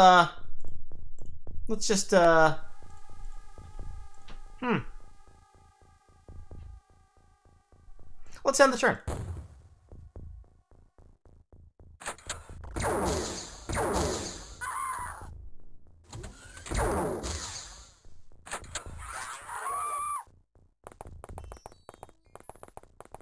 Yes, yes, walk in circles, that's fine, great. Fantastic.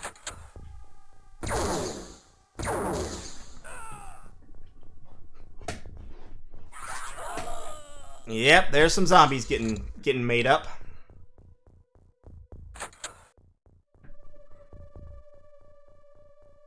So, Snowwolfer is actually making a recommendation that might be very sensible, which is to take off again and leave. Because we could do that. See, if we walk out here, you can see there's a chrysalid right there. Everyone is still in the Sky Ranger, and nobody's dead. We killed an alien.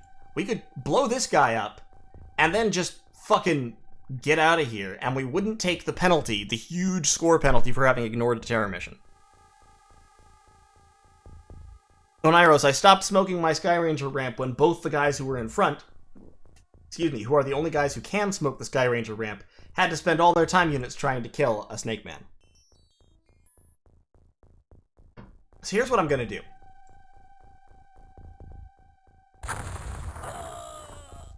I'm gonna miss. I'm gonna miss and hit the side of the Sky Ranger and blow up my own injured commander. That's what I'm gonna do.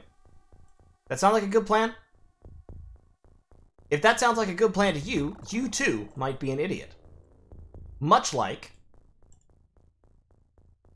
Gamorama. What did he hit? Oh, he hit the fucking engine nacelle. God damn it. We're out. No, that was the wrong button. Oh god, I pressed the wrong button. Ah, it was the button below that one. That was the end turn button. Fuck.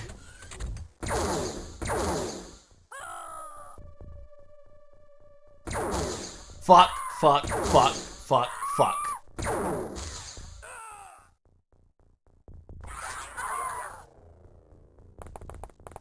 Just leave. Just go away. Just go away, Chrysalid. Just leave.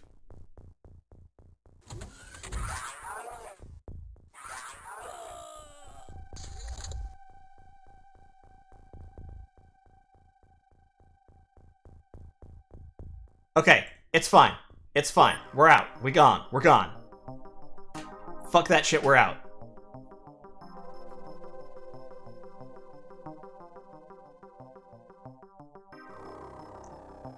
Jesus. No, that was completely my bad. And all that stuff got blown up when the explosion went off inside the Sky Ranger. Thank God we were in power armor, by the way, so that only 2 people were killed by that nonsense, but that was stupid. That was completely my bad.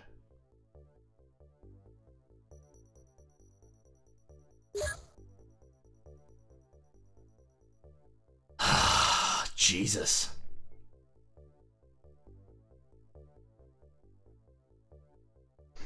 But hey, we finished researching the Snake Man leader, so got it. You can see these Snake Men. Their mobility depends on a snake-like giant foot, which protects all the vital organs. I don't think snakes have a giant foot. So now we can research the Martian solution, because the aliens are on Mars. What killed Gamoranma? He got shot in the back. On Iros, why did anyone get a promotion out of that? Oh, because the promotion mechanic in this game is hilarious. Let me tell you about the promotion mechanic. In this game, promotion is entirely a function of how many soldiers you have. All ranks are administrative.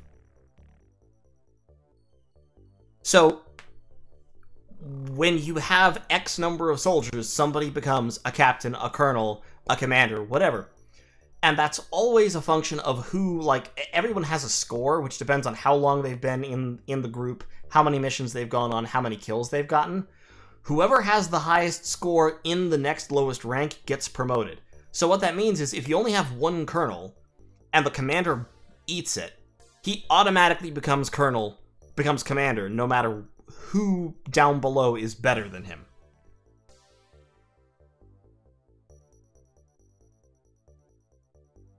Oh yeah, no, don't worry, the Shrike. That shit happens to me. If you stop paying attention in this game for even a moment, you're hosed.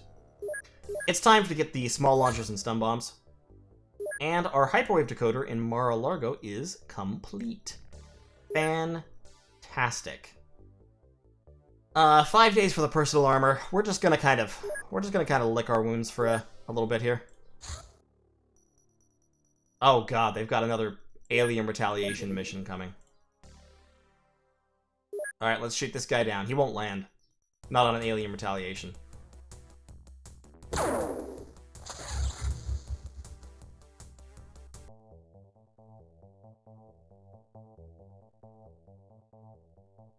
Now he's trying to run away from us. The bastard.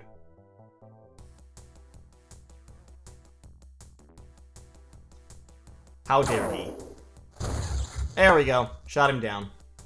I'm not gonna bother going after him. It will just give me alien alloys and shit. But shooting him down gives me points. That is a small scout. We're gonna shoot him down too, but he will probably explode when shot down. There we go. Yep, he's destroyed.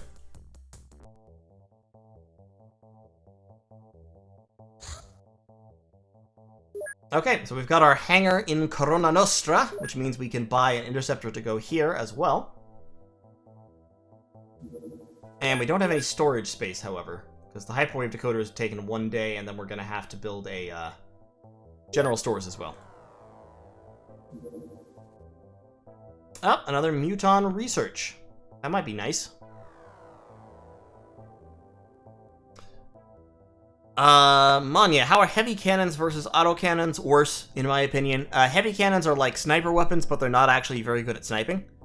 And, they do a little bit more damage, but it's not much. Like, heavy cannon AP shells are about the same strength as laser rifles. So it's not very important. I'm probably not really gonna defend Corona Nostra, to be totally honest. I'm probably just gonna kind of let it go if it's attacked. I'll tell you what. We have one more set of personal armor to be manufactured. Let me just stop that. Let me build a couple of laser cannon tanks here. They do cost $500,000 per, but they're pretty quick to buy.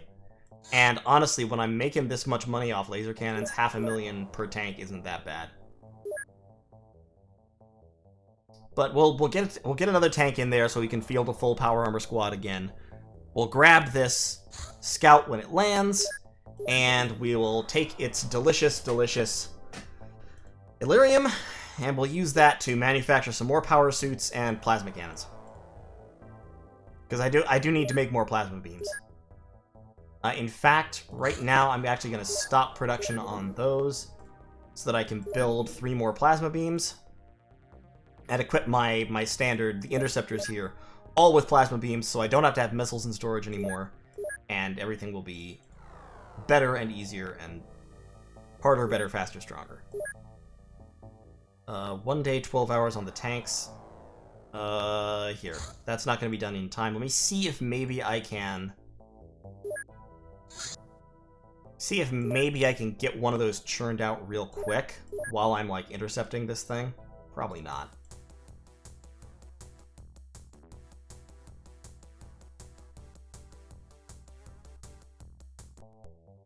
Okay. Yeah, I don't have either of those yet, so we are gonna have to go in with a squad. We're not sending Dark. We'll still keep the rookies and all that. We got a couple sergeants. We'll send Perilous Pair, who is a captain, and Ethan King.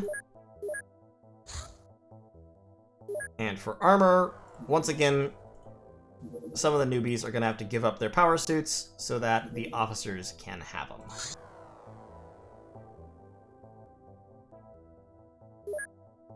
Will it set it to infinite? Hold on one second, let me see. Oh yeah, it will. Okay, well, I don't want infinite. I only want 2.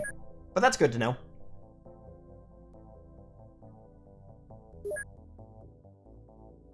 Alright, let's go take on these mutants. Now, hold on one second.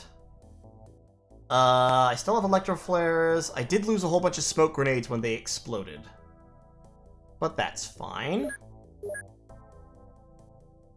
And let me bring Nick Swanson. He can just have a personal armor. Electro flares, we got 4 heavy lasers. Let's cut it down to 2 rocket launchers, actually. So 4, 2 is 6. And then the heavy plasmas, we'll need 8 of those.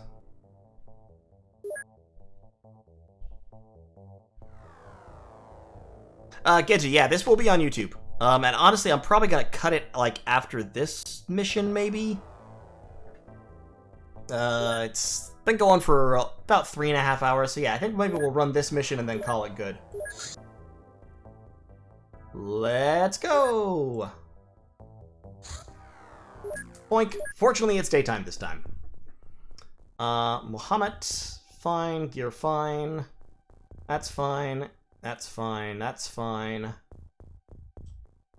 So Muhammad is out first, and Ethan King, so he can have that. And then nobody else really needs smoke.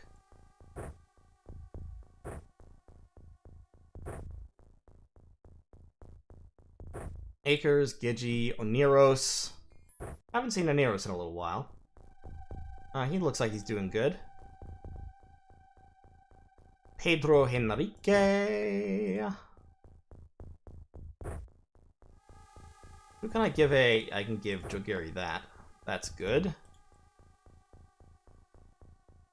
And who doesn't have guns? Does anyone not have guns? Nope. Okay, looks pretty solid. I do have a prox I can give to somebody. Let's give it to Nick Swanson. And also make Nick Swanson carry an extra rocket. And is anyone else overburdened? Yeah, Pedro's overburdened. No, Pedro needs that. Alright, we're good.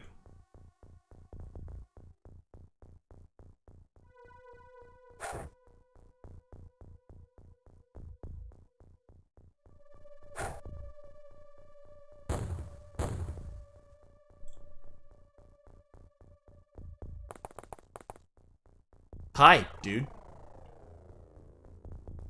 Damn, I mean, yeah, the smoke protects you, but it doesn't normally protect you that well. Like, this guy just walked right in front of me. Hi! He's got a small launcher, so he's not actually dangerous, which is great. Fun fact. So the way stun weapons work in this game is they inflict fatigue damage, the same way smoke does. If you're immune to smoke, like if you're in power armor, you're also immune to fatigue damage, so small launchers actually don't hurt you. Okay, he's dead. So there's the UFO. This is an open field. That's the corner.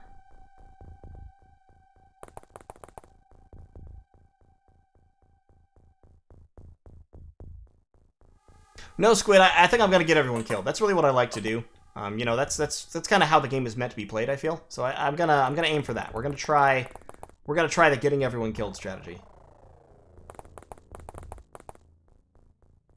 Hey, Jack, thanks for the 5, dude. You're going nuts. The whole run is actually being uploaded. It's on my channel. It is as streams, so it's not in like little half-hour chunks. It's in, you know, 3 or 4 hour streams. But yeah, it should all be there, and it will all be there.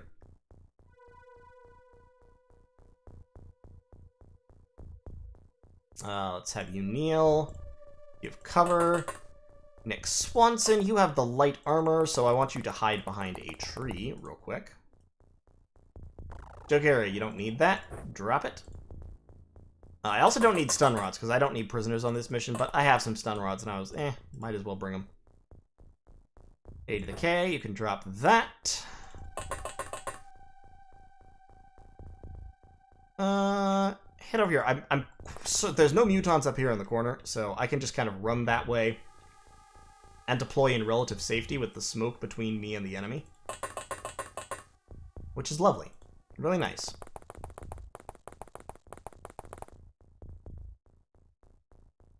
I just noticed, by the way, I think this stream has the most concurrent viewers I've ever had. Got up to like 60 at one point, which is really impressive. Thank you guys very, very much. I'm glad you're enjoying it. I certainly enjoy playing it.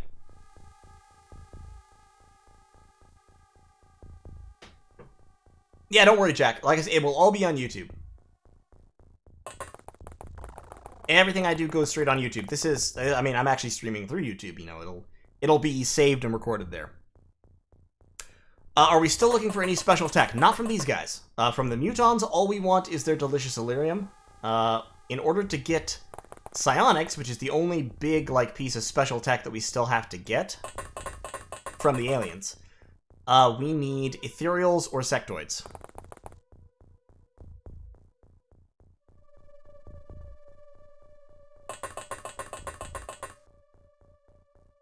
Get Jogiri down that way. Dirod.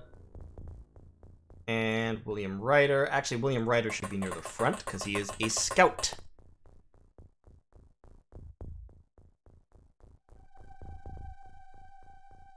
I mean, I could be streaming on Twitch, I suppose. I've never really made a Twitch account and done the whole rigmarole. I just stay on YouTube, because YouTube is where my audience is.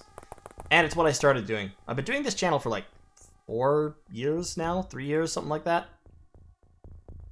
It actually started just because I was working an overnight warehouse freight job. And on my nights off, when I didn't have to work, I still couldn't... Where is he? There he is. Yep, he really blends in. Active camouflage. I still couldn't, like, sleep at night, because otherwise that would screw my schedule up completely. So I just started putting up videos on YouTube for fun. How many snapshots can I take? 17, 30, 51, or I could take, so 2 snapshots or 1 aim shot. Let's take 2 snap. I swear, these guns are more accurate than they show, it seems like. They hit a lot.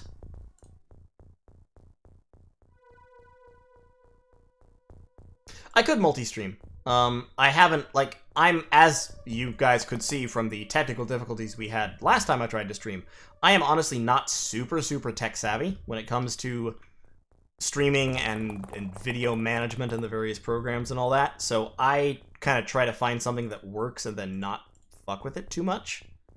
But I have been thinking about branching out to Twitch. Especially during the whole pandemic, when I've been kind of putting more thought into, like, content creating as more of my income. Like, right now, content creation is, like, I don't know, 10% of my income or less. I work a day job. But if I could do this kind of stuff full-time, that would certainly be... I mean, that would be great. I would love it. It would be a lot more fun than doing what I do for work.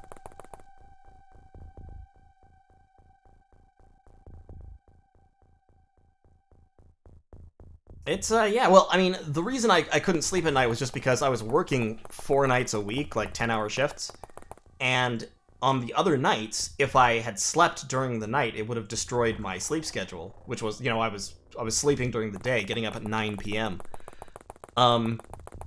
So if I had started sleeping during the night on my days off, then it would have been just horrific. I would have been constantly trying to go back and forth between sleeping a day and sleeping during the night.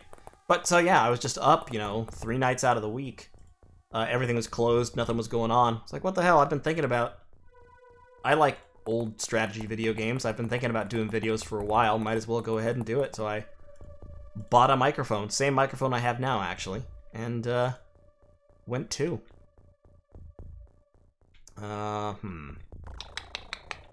So what do we got here? We've got the corners cleared. That's a UFO. We've only killed a couple of guys.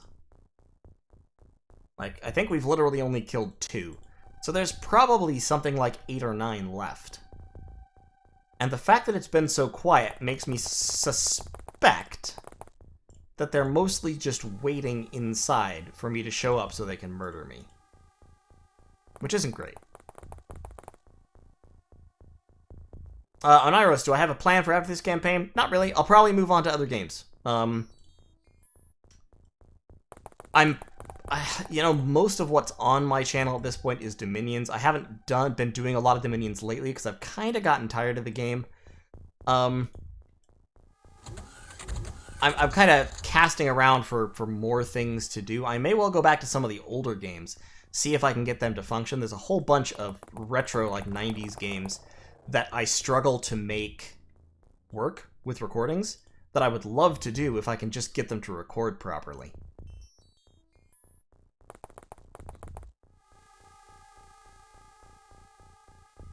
Hello, friend. Can I shoot you? That was a tree. Appreciate the effort, Perilous, but that was, in fact, a tree. Oh, good shot.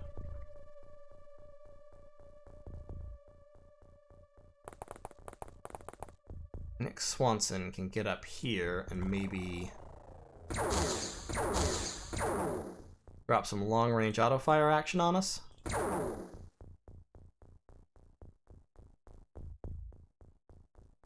Honestly, Jack, this isn't even a masochistic game, really. Like, Terror from the Deep is a masochistic game. This game is just hard.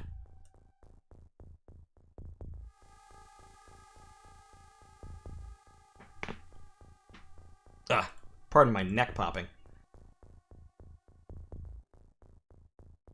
Oniros, possibly. I've never played XCOM 2, the new one.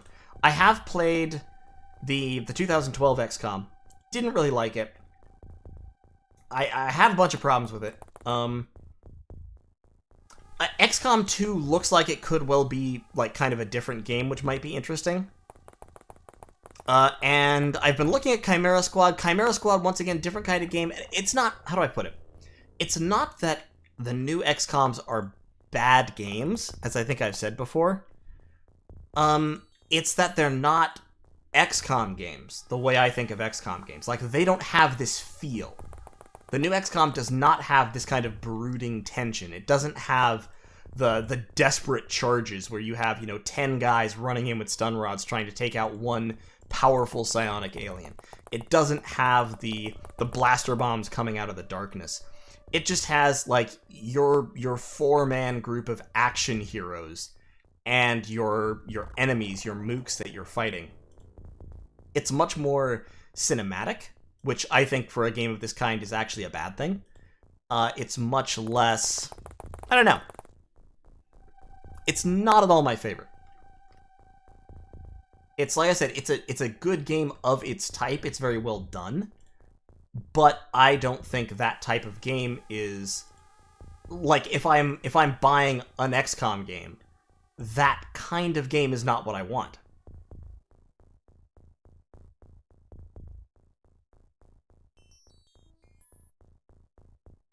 Phoenix Point. Phoenix Point is actually... Phoenix Point is kind of a weird, like, crossbreed. Like, it's sort of half and half.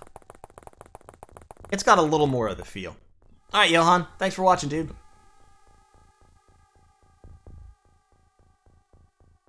Yeah. Move Acres up there. Alright, I need to stop chatting quite so much and focus a little bit more on the mission, because my fucked sense is tingling, telling me that I'm about to get fucked by mutons.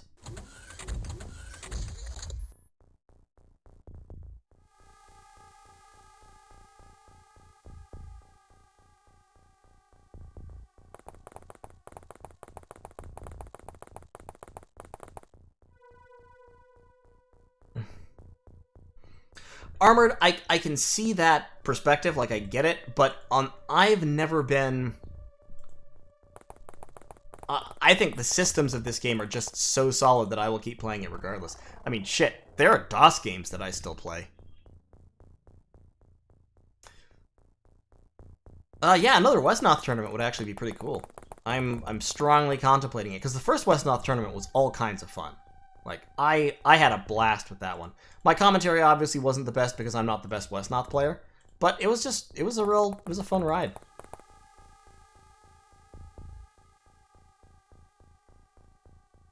That's the corner right there. Okay, so they are all in the UFO. Like, they are just waiting for me. Lined up.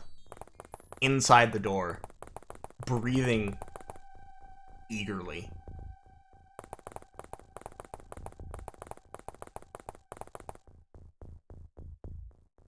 The breaching stuff in Chimera does look interesting. Like, I like that.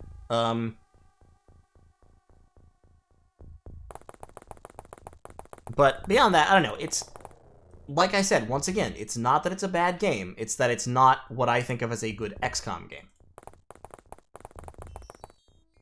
Geji, my opinion on Shadowrun. Shadowrun rules. I've played all of the Shadowrun games, the Harebrained Schemes Shadowrun games. They're all awesome.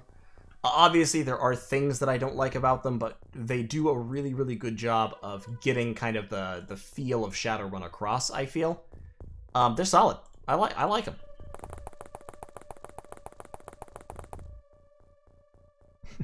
C.A. Akers, thanks for joining us. Oh yeah, Woes the Woes are cool. I mean, honestly, Westnoth does so many cool things. A lot of people don't like it because of the RNG. I don't find the RNG to be anything like as oppressive as a lot of people make it out to be. Like, yeah, it's there. Yes, sometimes you get hosed by the RNG, but honestly, it doesn't happen as often as people say. And when it does happen, usually there was something you could have done about it and didn't. Now, there have certainly been times when I've been hosed by the RNG, and then I've been sitting there going like, wow, I could have stopped that if I'd been paying better attention. Alright. Yeah, there's at least a couple of them still. I'm starting to think they may have rolled low on the number of mutons in this UFO. Because I'm not seeing all that many. And they do seem to be kind of just hanging out inside. Let's send Muhammad this way. I'll check out Long War. I've certainly heard of it. Never played it, but... Well, I mean... I think they're still working... I think Harebrained Schemes is still working on Battletech content, like DLC and stuff. I do like Battletech, by the way. Battletech is also a pretty solid game. I have complaints about Battletech. It gets kind of grindy. There's no real reason to use lighter mechs once you've got the heavier ones. Since it's limited entirely by the number of mechs, it artificially limits the number of mechs you can bring and then throws huge numbers of enemies at you, which gets very annoying. Some of the mission types are very unbalanced and very frustrating. But, you know, even after that, it's still a solid game.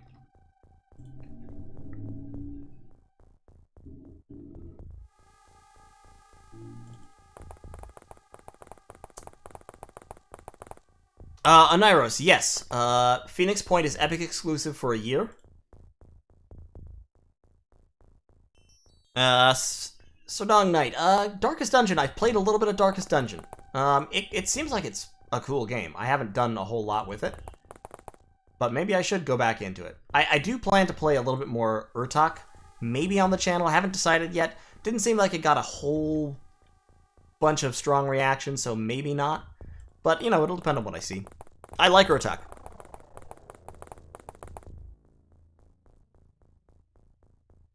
Darkest Dungeon, I haven't played enough of it to have a really, really strong opinion.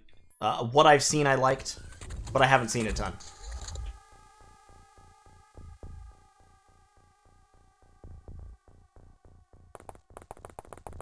I'm just getting more and more nervous here as I advance. Like, they're just waiting. They're literally just waiting for me to poke my head around the corner so they can blow it off.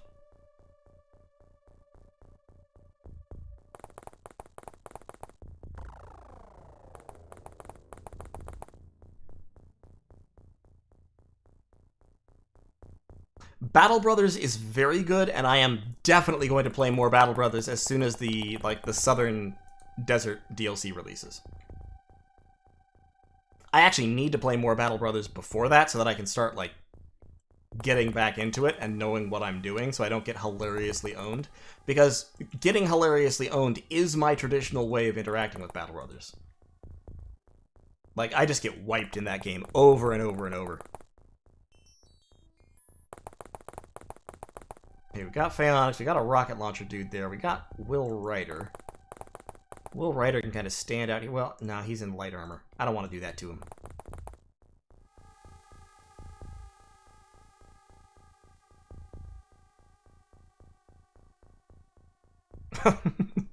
Oh, you want to see me play tabletop? God, no.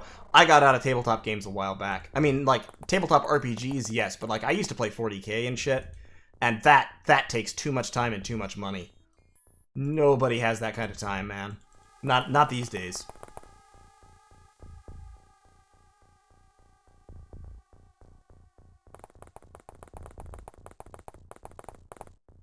I just can't do it. I played orcs. And collecting orcs takes years and hundreds of dollars for an army. Maybe thousands if you're being really serious about it. I do definitely need to put out a video on Cogmind, because Cogmind is a neat little game.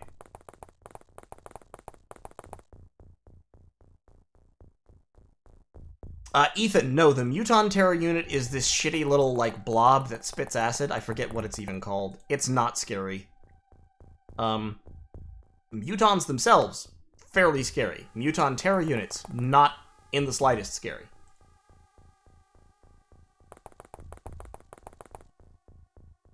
Okay, let's get a firing line set up.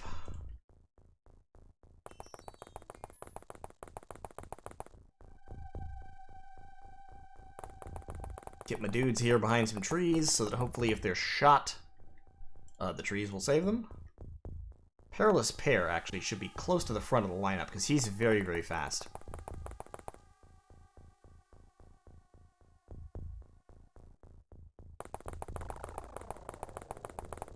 Yeah, 40k is expensive. Honestly, the last time I played 40k in like a significant way was back in 5th edition. So it's been years since then, and the rules have changed dramatically. I'm not sure I even know how to play the game anymore. Still love the setting. The 40k setting is very, very interesting.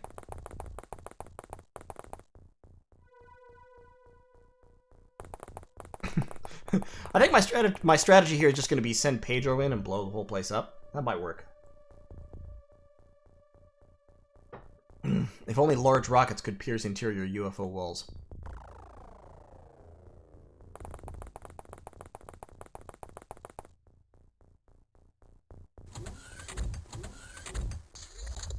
Yeah, they're just wandering around in there, man.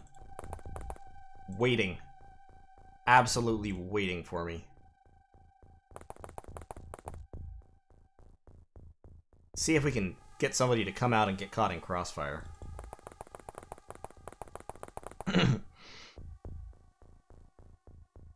Okay, so the total list of aliens in this game. Sectoids, cyberdiscs, which are associated with them, floaters, reapers, snakemen, chrysalids, mutons, the blobs, whose name I cannot remember, ethereals, and sectopods. So there's 10 types. Obviously, there are more other types in other games.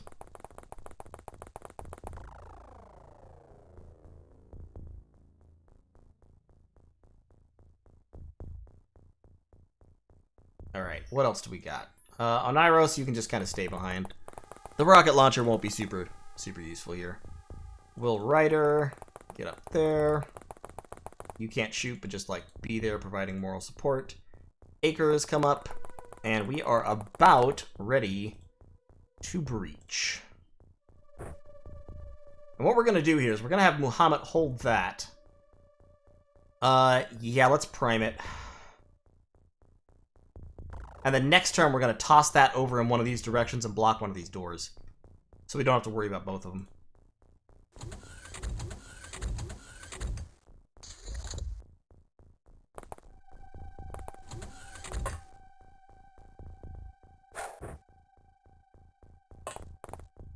Because it sounds like they're really just walking in and out and in and out of the doors.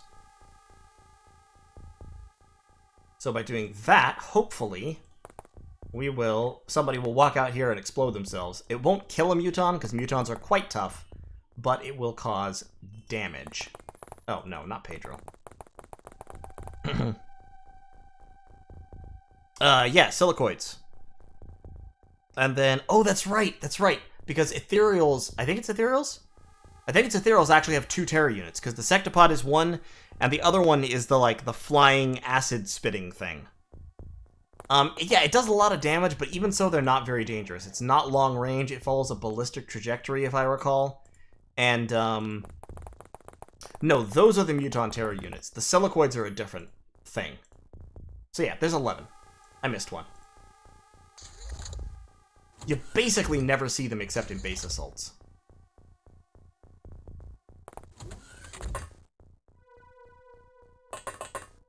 Hello? Housekeeping?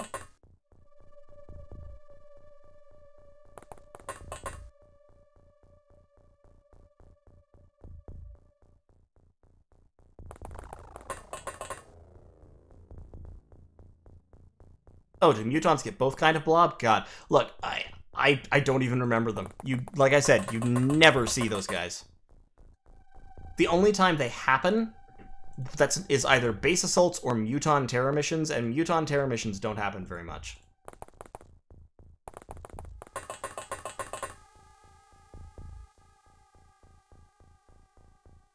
Alright. So what's going to happen now is a Mutant's going to pop out of here and just volley heavy plasma fire and kill like 3 of these people. 85% guarantee it.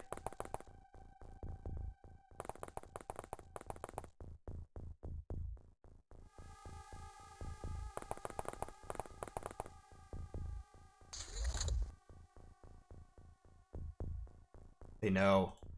They know I'm coming for them.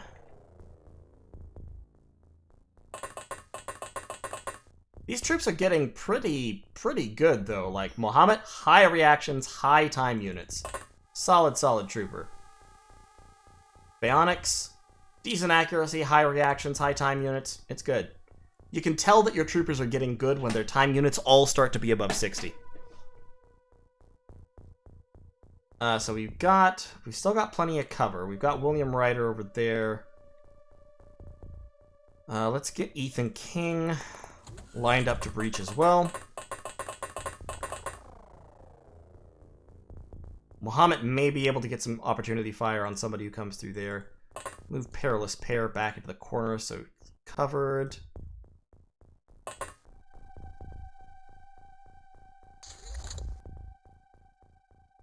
See, they stopped walking through doors. They know I'm here.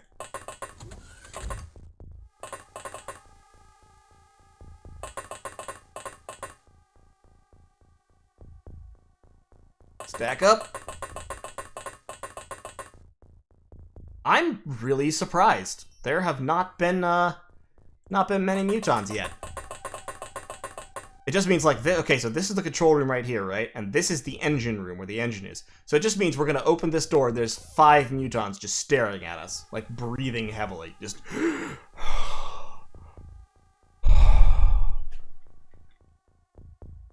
I want you to do it.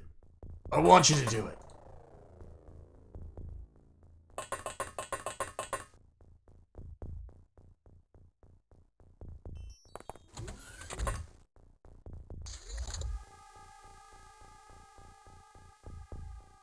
All right. And breaching. Nobody. What the actual fuck?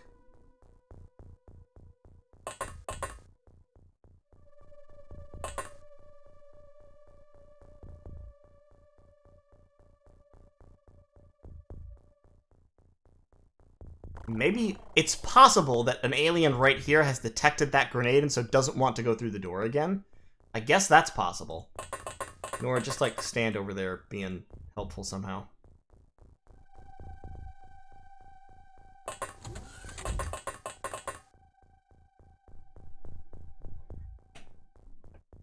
Do the aliens have grenades? Yes, the aliens do have alien grenades, which are much more powerful than human grenades. However, even alien grenades are not super effective against people in power armor. There he is! There he goes! He's patrolling back and forth. Waste him! Oh, there's 2 of them. Waste him!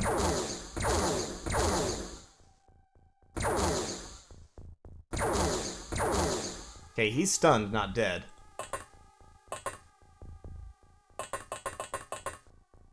Welcome to Earth.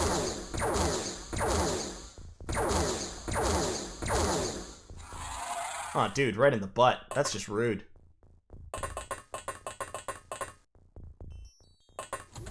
Okay, there's at least one more in the engine room. Fighting in the engine room is a little bit perilous because you don't want to blow up the Elerium.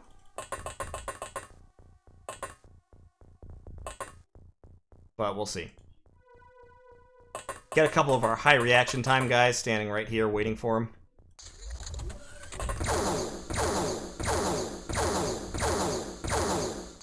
Ah yes, our high reaction time guys standing right here waiting for him.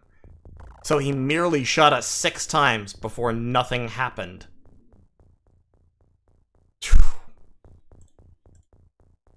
Yeah, 6 bullets. I lost like 4 health on Captain Perilous Pair and took 1 fatal wound. You have a med kit? You do. Killing the fatal wounds on the battle map, it decreases your recovery time by a lot. I don't need prisoners.